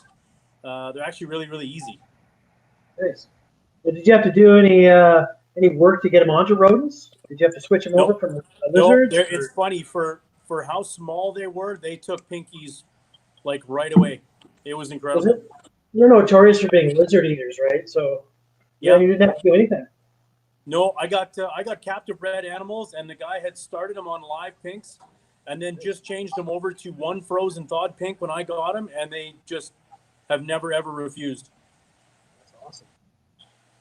They look great. So these are two here. This is the special. Applegate? This is an Applegate special. Again, they never stop moving, so this is going to be interesting. Yeah. Just going to be like a blur of red. Oh, they're so beautiful, though. And then this is a het special, so it still has a lot of the black in the. But this one's chewing on my arm. I don't know if you can see it trying to eat me. Yeah. But, yeah. Those are fantastic. I love the mountain kings. Yeah, they're often overlooked up here, which is funny because they're so cool. Yeah. Also, I was talking about when you walked away, it was the tricolored stuff, for whatever reason up here, has never been super popular. It seems to be coming back around a bit. There's a lot more interesting colubrids these days, but yeah, I think it is too. I think it's coming back. But I think it's just an all colubrid thing is coming back for sure. But I think people are starting to really lean towards these smaller colubrids. Well, I find a lot of people, when they get interested in the hobby, it's the showy animals, the flashy, bright colors, or the big ones that people get interested in. And the longer you get in, the less of an attraction to the giant stuff on some levels. Yeah, you can get more interested in some of the smaller and interesting stuff. There's a lot of the cleaning up and the habitats you've got to keep for them. For some of the big stuff, it takes up a lot of space. Yeah, when I first got into it, was all about the big pythons, the big boas, the expensive morphs, and it's really kind of flip flop for me over the years. Yeah. It loses its shine over the years. Yeah, keeping bigger stuff where you're cleaning up after a big animal. And the truth of the matter is, now that I'm older and I've been doing this for 20 years, I don't want to lift all that big stuff anymore. Like I just don't. Yeah. From an outsider's perspective, selling cages, it's funny seeing the wave of the interest. Like I can think back of I think it was 3 or 4 years ago when there was a big ban in the U.S. for boas, and boas just died off completely for everybody.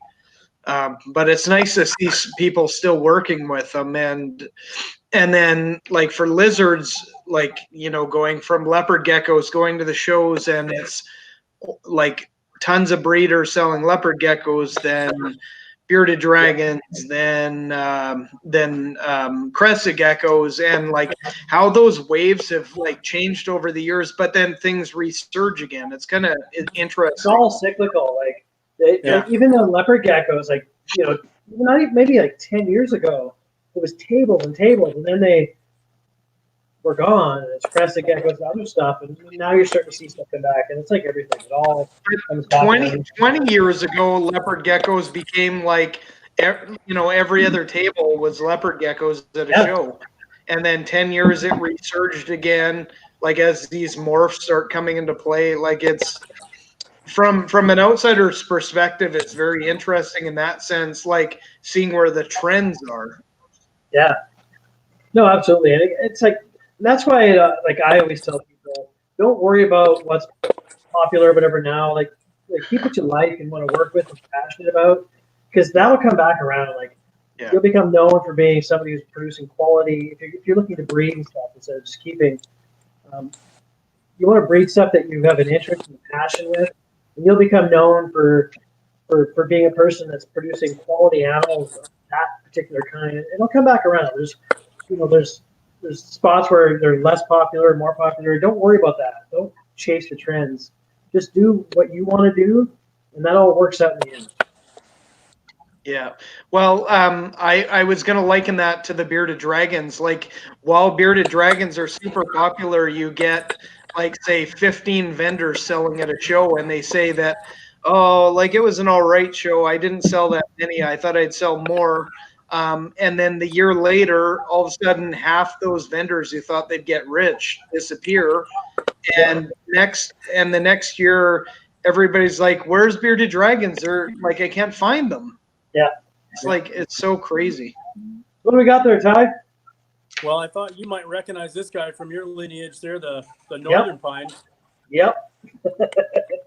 So this is one of the females I got from Van, and it's probably about 2 years old when he bred your guys. So it's about 2 years old now, and probably coming on 5 feet. But it's amazing just how big these things are getting. Yep. I regret selling my northern pines. I'll tell you that right now. They're beautiful snakes. Love them. They're one of the biggest bluffers too. I found that big boy, the big 7-foot boy, would puff up and hiss, open mouth, feign strike. I could literally put my finger, I'd walk up to him and touch his nose while he's hissing at me and would not bite me. Yeah.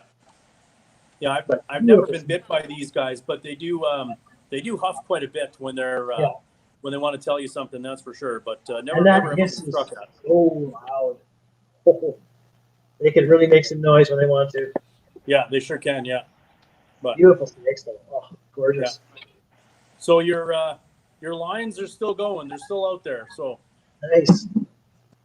Those are ones actually Jim had brought back for me from Daytona many years ago. So I didn't get 100% if they were like New Jersey locale or not. Everybody's always about the New Jersey Northerns. But they're pretty clean, you know. Yeah. As far as coloration stuff goes, but yeah, I can't 100% say if they're actually New Jersey locale.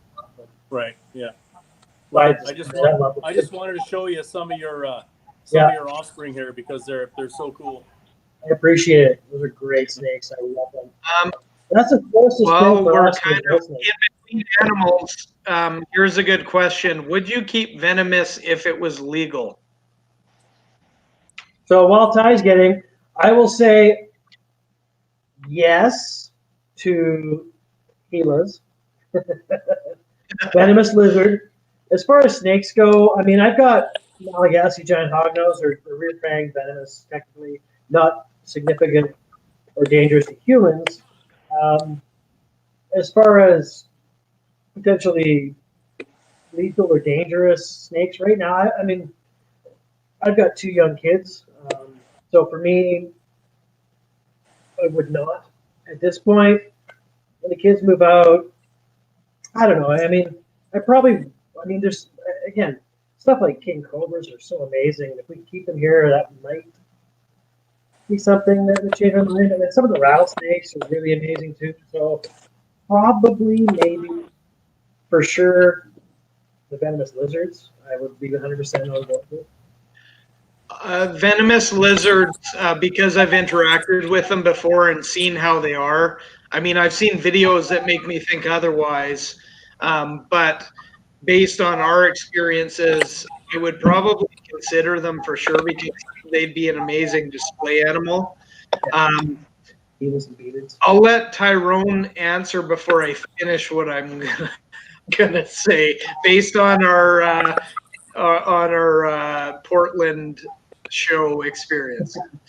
Right. I mean, I would 100% keep venomous snakes because I'm in a shop that's not open to the public and it's not at my house. Yeah. If it was legal, I 100% would. If I had that, I told it without question. Yeah. Without question. If I had an off-site facility that I could go to and do that, 100%. Yeah. Okay, so I'm going to talk about our personal experience at a friend's show in the United States. In the United States. We had the opportunity because of apparently we're well known, which to me every day that happens is kind of weird. We got to deal with some venomoid animals, and between the 3 of us, we all got to handle animals, and it was amazing. It was super amazing, but there was still some risk involved. And you never know if it takes 100%. So Yes, and I would say without a doubt, those two are qualified to deal with them. And I don't know if it's just my own reservations, especially because I just don't deal with snakes often. But my reflexes, like I was worried dealing, even though they're venomoid animals, like I liked handling the ones that I knew weren't going to do anything, but the ones where he said that these could pose a problem. These guys were gun ho. They had no issues, like not free handling them properly. But like even me, I was more intent on videoing them, handling Yeah. them. And that being said, it was still hook and tail. I mean, there still was a level of respect because you don't know. Oh, There was, but what I wanted to touch on, like in regards to would you keep them? I was more worried that I just didn't give them enough respect. That I felt like that I could have got bitten, like if they were venomous. The fact that I didn't know how they would react because I'm not a snake person at all. I was more willing to just video it than handle them. So, like my initial response to that question is I wouldn't keep them because I don't know. I'd worry that I'd get bitten, to be honest. Yeah. yeah, and Yeah, I I mean, think, you need to, you have to have, you understand the risks and respect the animals, and there's no room for error on that end, right? So it's different when you're handling. You can be a little more cavalier and casual with a lot of snakes. If you're gonna get bit, you can get bit. It's not a big deal. With stuff like that, there's zero room for error. So No.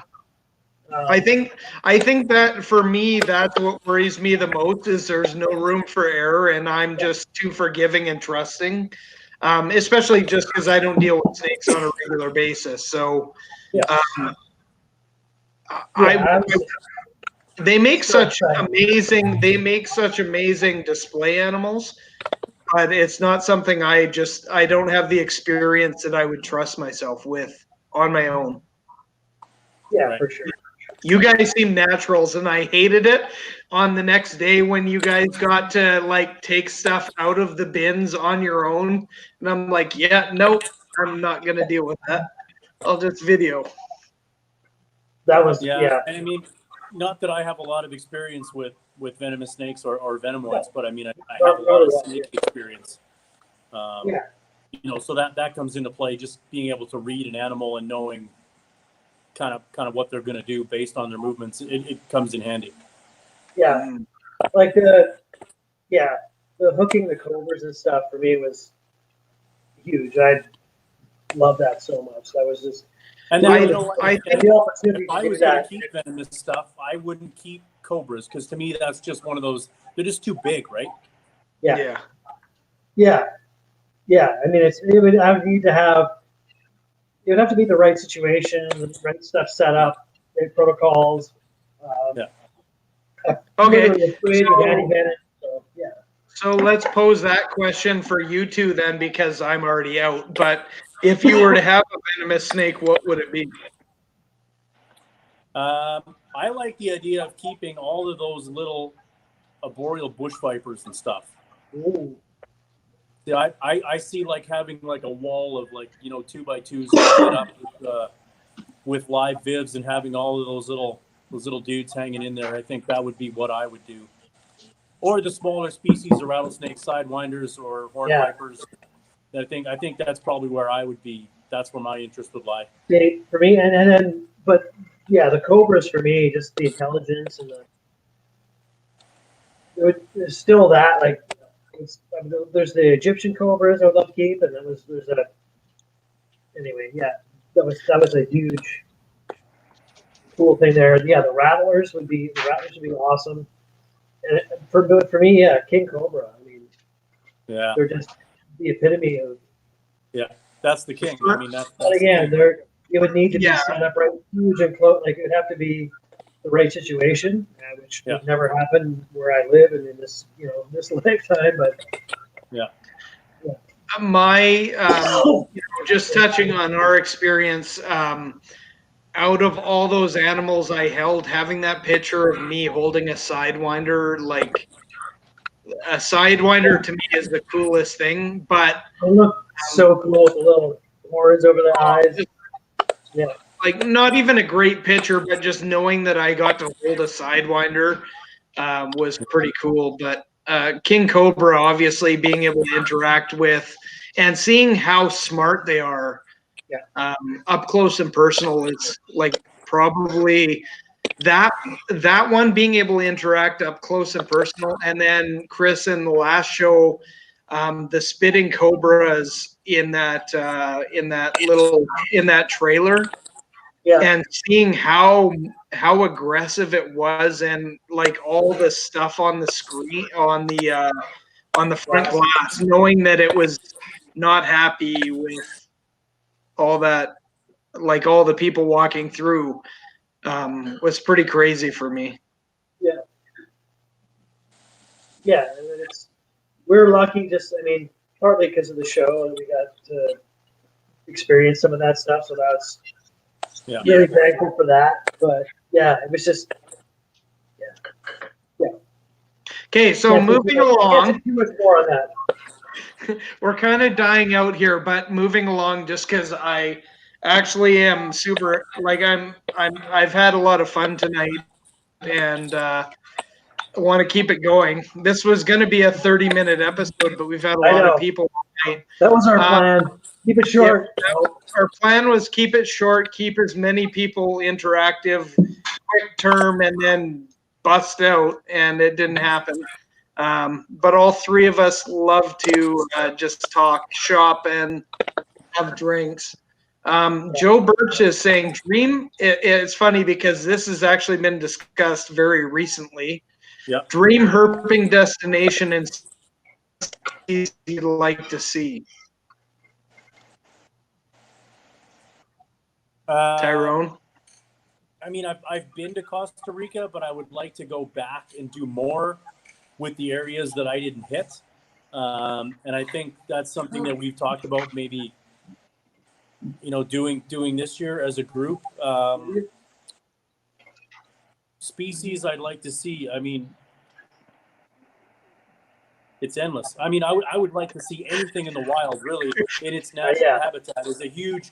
I mean, when I went there the first time and I saw, I've been with him, and I can agree to that. I was blown away to see like brown basilisks hanging over a branch on the side of the river, and I was just like over the moon that I got to see brown basilisks that are nothing in here. Like, I mean, when in the pet trade, nobody cares about them, but I was just so enthralled to see a 3-foot one hanging over the river.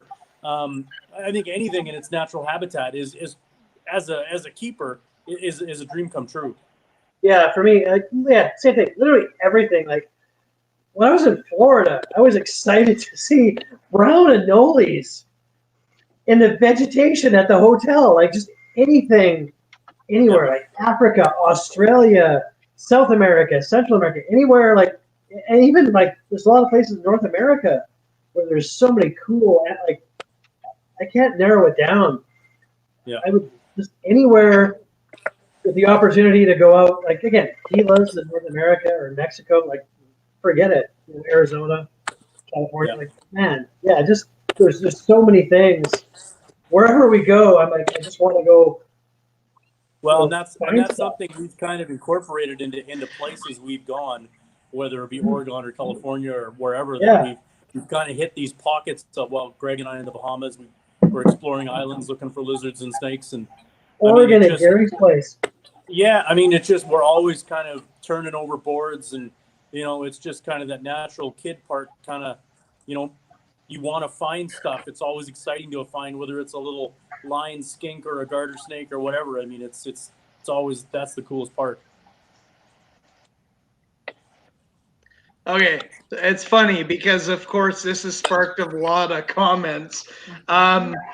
So me and Tyrone went to the Bahamas this year. As soon as that visit was confirmed, Tyrone was sending me messages nonstop about what he needed to see. And you know what? It's funny. It was an amazing trip, and it was first kind of couples trip together, but also with intent on seeing reptiles, which they don't necessarily agree with. Not agree with, but that's not their main motive. Me and Tyrone went on our own little excursion one day looking for sea turtles. We were told sea turtles, sharks, no, Rays. sharks, rays. Yeah. So we saw rays, maybe one. Sea turtles, we probably saw 4, and that was amazing. But the one island that we went to, me and Tyrone went off on our own, and the little bastard fucking lizards that we were trying to find, we would see, like, it's weird because in the Bahamas, like, we're looking for iguanas and there's none. They've eradicated all of them from the islands because they're literally a pest, and that's what we wanted to see. But we go to an inhabited island, or sorry, an uninhabited island, and there's all these random lizards, but we can't get any photos of them. But it was just cool walking around and like just seeing all the random stuff. Yeah. So, Galapagos? Yeah. Yeah. How about we all get rich and go on a herping trip there? Yeah. The Isle of Komodo. To see Yeah. the Komodo dragons. That actually would be Indonesia, like one that. for me. Yeah, I so mean, like Australia, Australia and Indonesia is close enough to Australia. You can like make a little trip Yeah. there. So Yeah. I feel like Australia, Indonesia would be the dream herp trip. Yeah. So much. Yeah, cool there's so many cool places to go Never around the been. world. I mean, I'm pretty lucky where I live here. I mean, we've got 5 species of snakes right around where I live, and shorthorn lizards, and so there's all kinds of stuff around where I live. We get a little bit of that fixed, but to go away to those tropical places and find stuff is Have you seen any racers out there? They're supposed to be in the area, or Saskatchewan. there's a pocket in the southern corner down here. Yeah. And then they go over into Saskatchewan. Yeah. I have yet to see any. And I've never either. I've never seen a shorthorn lizard in the years. But I found rattlers, rattlesnakes, and the bull snakes. Yeah. Those are always easy to find for me. So we kind of got off on a tangent going everywhere. All 3 of us have had a recent discussion about going to Costa Rica. Yes. It's going to happen. Yeah, we want to make it happen. Our buddy Noah is still talking about it, and he's actually still on the live, which is amazing. Yes. I wanted to touch on that because Costa Rica has literally been the top of my list, not even for reptiles, just I've always wanted to go there. Tyrone, you've been lucky enough to go there, and obviously you want to go back. So that just makes it, to me, makes me want to go even more because somebody who's gone there before wants to go back. Like, that's my ultimate. Yeah, it's pretty amazing. I mean, we were only there for 8 days and in one area, but there's just so much to see there. You can't do it in one trip. Joe Birch is saying Indonesia. I'm not sure what PNG is. Would be my go-to. Oh, Papua New Guinea. Yeah, that'd be amazing. Yeah. Oh. Yep. Noah, dream trip. He's still listening. Perfect. The only reason I'm bringing it up is because the more I talk about it, the more it's gonna become a thing that happens. So, yeah, dude, I want to go. I want to go there so bad. And while I'm thinking about it, I don't know why. I got a message a minute ago, but weird, random, shameless plug is the show Scaled is being shown in the States right now on repeats and reruns, and in Canada here on normal. They're rerunning the show, so friends of ours haven't seen it. DVR or whatever, it's being rerun. So I'll throw that out there. I love that we're being shown in reruns. I wish we were being picked up for a second season. Yeah. I mean, the more we get shown, the better. I do also have a shameless plug because I was to promote it, and I don't mind doing it, but let me just load it up first before I share it. But God, now we're talking about Costa Rica, and all I want to do is go on another vacation. Still need a gag reel. You know what? Okay, Lynn Armstrong is talking about that. So Yeah. Let's talk there's about that. so much stuff that we want to see that we never got to see on video that happened behind the scenes, the outtakes, all that stuff. And we have never got to see any of that. They, like Greg has talked about. Likely never will. There's like literally about 200 hours of footage for every episode that they showed. They're only showing 44 minutes or whatever. So there's so much stuff that happened that they can't show for every episode. We would love to see it. We have no access to viewers. Yeah. Sorry. Yeah. Oh God. Actually, you touched on a nerve there, Lynn, because literally I have tried my hardest. I mean, in my opinion, if they're not going to use the footage, like, would you not have an issue just releasing it? And I've appealed on many masses to try and get any of the footage.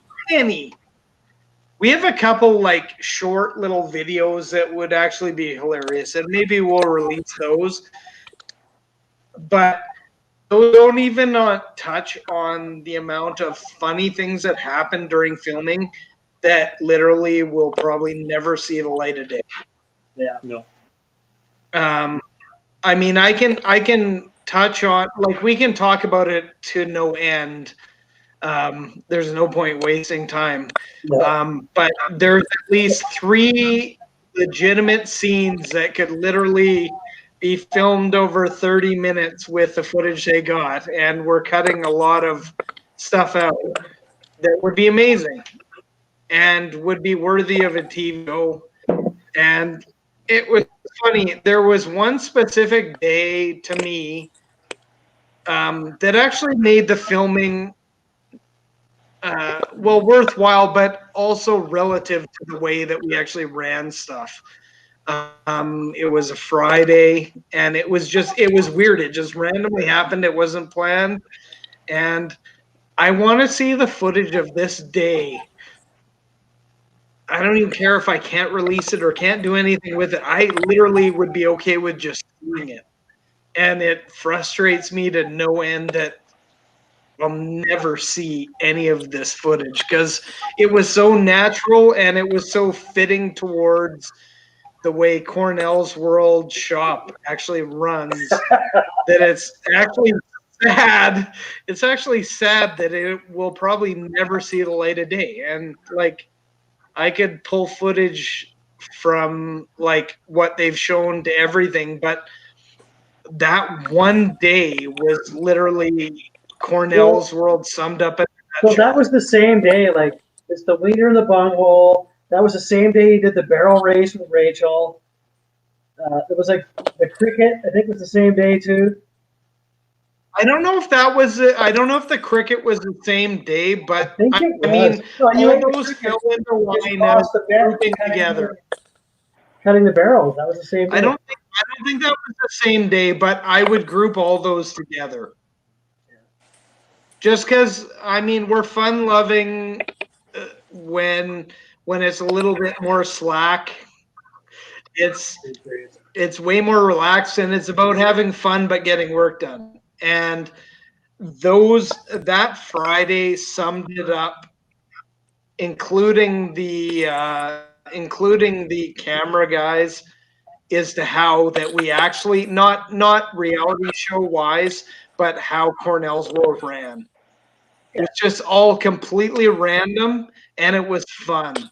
And we all had so much fun that day. And it was disappointing, but I think out of all like, 3 or 4 months of what we filmed for, that was the one day I'll remember and enjoy forever. Yeah. And thanks, Danielle, for the kind words. Her and Michael have been so amazing and supportive, and they've been on all the lives, and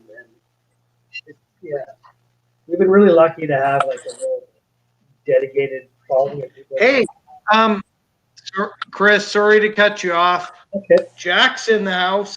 Hey, Jack. What's up, Jack? Hi, Jack. Something you can't see at the airport. Hi, Jack.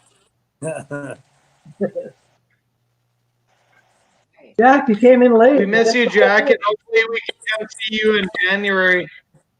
Yeah. Joe Birch, you guys were on TV. Tyrone was. Ty Candy. No. Yeah. That guy was on TV. Okay. We should talk about that. No. I know where you're going. We don't need to talk about I do. So, Joe, it's funny you touched on that because when we're around Chris, he likes to bring that comment out. It's happened a few times. No. Okay. I like to bring it out for those guys. We were in Portland at a pub, and anyway, we had a bunch of drinks, and then I'm talking to the staff, and I'm going, those guys were on TV. And they're like, what? I'm like, yeah, those guys. And so I was pumping up the show and talking about, they're like, what about you? I'm like, oh, no, I was like a crew guy. These guys were on TV. As we're leaving. So they're all like, what? And they walk out the door, and they're like looking out the window like, those guys are on TV. Yeah. And I told them outside, and that was pretty much the look that Tyrone gave me. The disapproving nod. Yeah. It's a fun game we like to play. We like to throw that on each other when we're out places to try and embarrass each other because none of us really care about it. But it was just funny to make it awkward. I'm actually just going to throw this out there. Chris actually threw it out there in on Fremont Street in Las Vegas. Oh, yeah, that. Yeah, there's that too. Again, to you. Yeah. What about? Oh. Well, apparently your beard's looking great, Tyrone, according to Amy. What's that? Oh, Amy just mentioned that Ty, the beard is looking, I think she wants to say great, but she didn't finish. Yeah, Yeah. no, I think you combine those two comments. I think she was trying to say it, your beard's looking great. Yeah. Hey, Jack, we love you too, buddy, and hope everything's going good there. It's funny, she loves you. Facebook She told posts. me to cut mine shorter, so I don't know what to think about that. Grow it out. Yeah. No. Hold on. I just gotta highlight this comment. This is very pertinent. In case everyone didn't know, these guys run a secret Canadian cooking show too. Season 1 drops soonish. Oh, so good. Did you That'll make be an a Instagram different, account for that?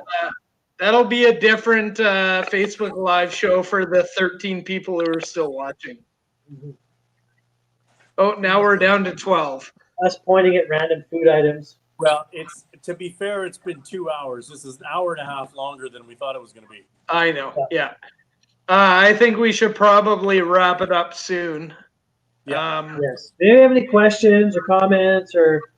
Yeah, if you guys have any Whatever. questions for me, let me know. If not, Listen. we can let everybody go.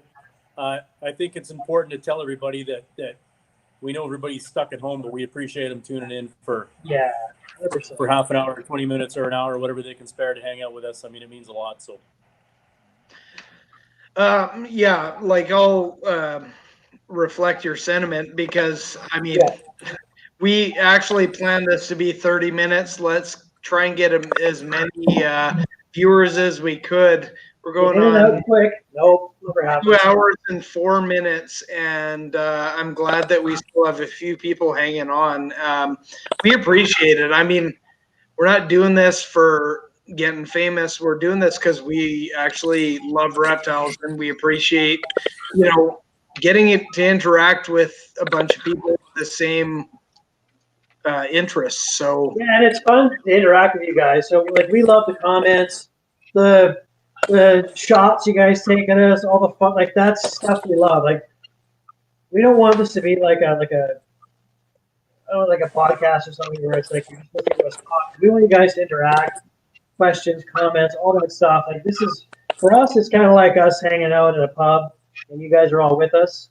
So we love talking about reptiles, showing our reptiles and seeing everybody else's collections and what they do and how they do stuff and all that stuff. So thank you guys so much for watching these and all that stuff. It's a lot of fun for us. I think that's the biggest thing is the both like myself and Chris for sure. We just like hanging out and basically as if we're in a pub. If we can have a bunch of other people that we can share with you showing off their animals, great. But me and Chris are going through withdrawals, not being able to go into the pub and just hanging out and talking shop. So I feel like most of this is going to grow from this point, just doing what we usually do and sharing with the public. So I'm appreciative of the people who are joining us.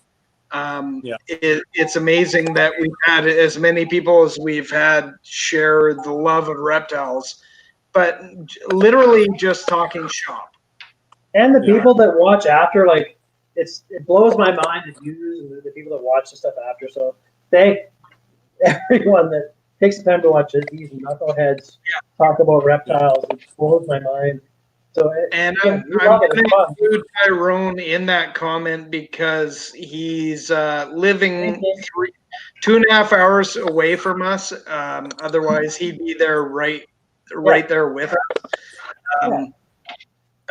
It's disappointing being away from each other for so long, and I hate doing these like 3 windows. Literally, this should be done like together, including somebody else. So this works for now, but it's social distancing sucks, and I can't wait to to include each other together instead of split screen.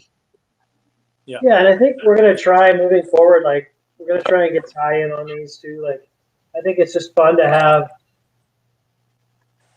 more of us involved in this, and we're gonna try and get some people that a lot of you guys know from YouTube and all that stuff, and we'll talk about their collections, their animals, and all that stuff, and just have some fun, hang out.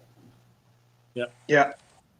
No, we appreciate we like doing this. I mean, we're not doing this for any benefit other than like gaining followers, and because we just talk shop at all times. So you're literally living a day in our life by joining us. Jack's got a question. We're going to answer this question right now. I have a burning question for you guys. Best friends or just business people? I'm going to highlight that one. Thanks, Jack. Yep. Us on the spot. We actually hate each other. Yeah, I can't stand these guys. Who asked that question? Jack, I'm pretty sure after hanging out with us for 2 full days, you know that we're best friends. Yeah. I think you know the answer to that, Jack. You've seen us all in person. Yeah. There was a friendship before there was anything professional. Going back many years. Yeah. No, that's always been the core of it, right? And that's yeah. Yeah. I literally could not put up with these two professionally, but I love these guys like they're my brothers. Likewise. So are you calling yourself the professional one? Is that what I'm getting out of this? No. I'm not professional in the very least. Literally, all 3 of us are the same person, and we do it for the love, not for the, that I want to say that it's for the passion, not for like, it's not for the financial gain. It's just because we love what we do. Yeah.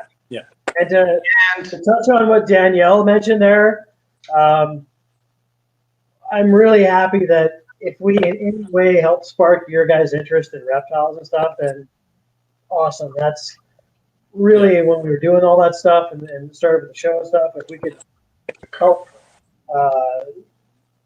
squash some of the misconceptions of reptiles and help educate people on that, that was part of the main thing that we wanted to do. So, the fact that you guys are interested in reptiles now, that's perfect. That's what we're looking for. I want to comment. I want to comment on that and a few other things. So, I love that Danielle and Michael have reached out to us, and we've actually become friends because they weren't really into reptiles, but our show like piqued their interest, and now they've got a new corn snake, and we've met so many new people because of our show. I think that's the most disappointing thing for me is that we didn't continue because, man, those messages and like literally, it's funny as old school as it is, going to the mailbox and getting Yeah. like, a letter from somebody, even though they're in prison. Like it's crazy. We've had prison messages. That was the first actual snail mail message we got. We didn't realize at the time until the return message came back that it was from prison. So Yeah. awesome. And Anyways. we still have a wall like at the shop with every letter that anybody sent us pinned up to the wall. Yeah.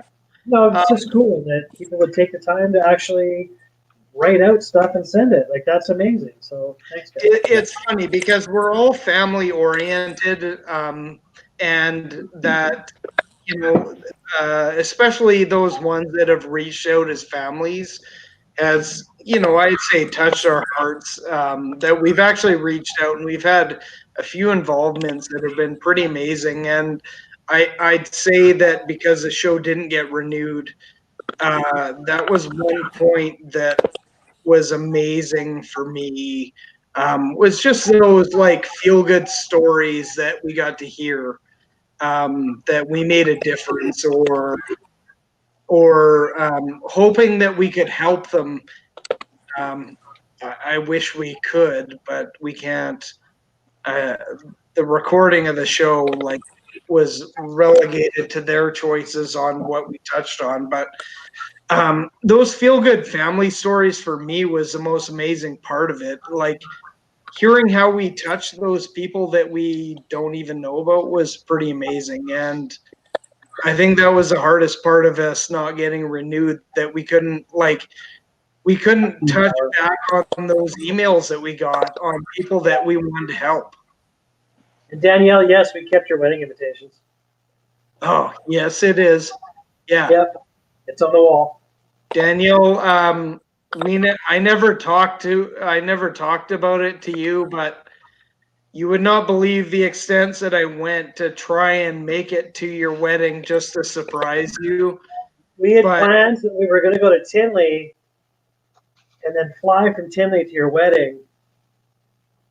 And it just didn't work out logistically. But that was our plan. We had talked about it. If we were at a major airport, Danielle, we would have made it happen, but because of the transfers and everything else, the only thing keeping us from your wedding was the expense, to be honest. Yeah. It was so expensive to get to New Jersey. Yeah. We were actually planning on being there.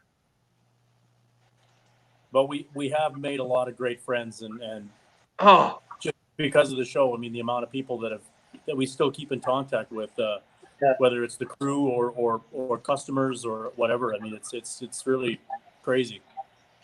I know that we only have 13 people left viewing, and yeah, I mean, this could go on for hours, but I agree with Tyrone and Chris's sentiment. I mean, we've made so many great friends of people that we've never met because of the show.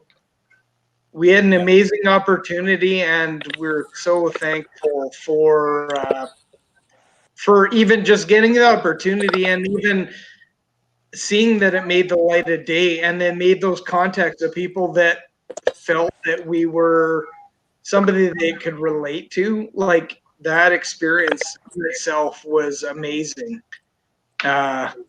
The only disappointing thing was the fact that we didn't get a season 2 and keep it going. But otherwise, it was funny because the sacrifice at the time felt like so fucking hard. Both of you can relate. Just the amount of hours that we spent that weren't even filmed, just plugging through and the energy drink, coffee, and everything else. To see the response was so worthwhile and made us look forward to season 2. It was so disappointing it didn't get renewed. Yeah. I mean, who knows what the future holds, but still in reruns. Yep. Tell Animal Planet you want more. Anyways, we should cut this short at 2 hours, 15 minutes. Ridiculous. Yeah. We'll just go half an hour. This is literally one drink. That's what this is. This is the live version of us going to the pub and just going to have one drink. Yeah. There you go. See, it's like Michelle working. Thanks to your show, I got my first reptile last March. I now have 6, including the blue tongue skink she got from me. Her husband loves them as well. Her kids aren't as interested, but yeah, I mean, it's so her daughter, she took her daughter to meet Tyrone. So, yeah. For anybody still listening or viewing this after the fact, at Cornell's World, I mean, the guys love to do viewings. I mean, please plan it ahead of time because it's a working shop and it's messy. But I mean, we got tons of animals and we just love sharing the love of reptiles. And I know Tyrone's the same. I think that was the biggest thing for us as a show is just sharing the love. No expectations or anything, but completing a season of a reptile show, we were super disappointed we couldn't keep it going. But yeah, another cool thing that maybe people don't realize though is a ton of the animals that were showed on that show came from our core collections. I mean, I can't tell you how many animals that were on the show that are still here in the shop. I mean, it's Gary the Euromastics. Yeah, he's in all the bright yellow Euromastics and all the cutscenes with the water and the table, the food table, black PVC. That's my Euro Gary. Yeah. Yeah, I mean, to touch on that, I don't know what Jack just said there. But. Yeah, I don't know how to respond to that because I don't even know what that means. Anyways, sorry. There's a comment above about a YouTuber. That's where he's going with that. Okay, I'm just gonna go past that for a second, but a lot of because I mean the reptile industry is small. They show up to us filming in Alberta and they want to see flashy, they want to see interest, and we've got to draw on a lot of local reptile keepers, for different stuff to see. I mean, a lot of it included our all the people in the show, but I mean, we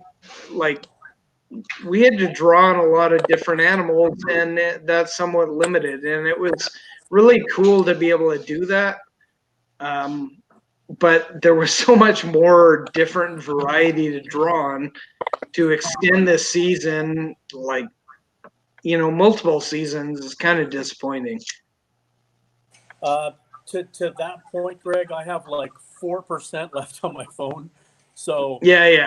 Oh, I'm ready to cut this short. I'm going to say much love to everybody and thank you for watching. I was about to cut you off. Yeah, I mean we're 2 hours 15 minutes and we're an hour. We're long past what I thought this would go. I just say anybody still watching, check out Tyrone Canadian Mouseman. We appreciate beyond what we can express right now. Our appreciation for you guys viewing, especially probably some of these people have stuck it out for 2 hours and 19 minutes. We love all you guys, and we're doing it for you. Yeah, thank you for watching. If you have any follow-up questions, I mean, Cornell's World, Canadian Mouseman, you can get everybody that way. We have other guests lined up for the future that maybe will be a little more exciting than me just showing off a bunch of snakes. No. But yeah, good times for sure. Thanks, guys. We're gonna cut this off. Yeah, like we said, reach out to us if you appreciated it. Yes. And we read all the comments. If we haven't responded, apologize, but thank you guys for all your comments and for watching the show and all the positive feedback. It was so amazing. So thank you. Awesome. Thanks, guys. I'll talk to you boys soon.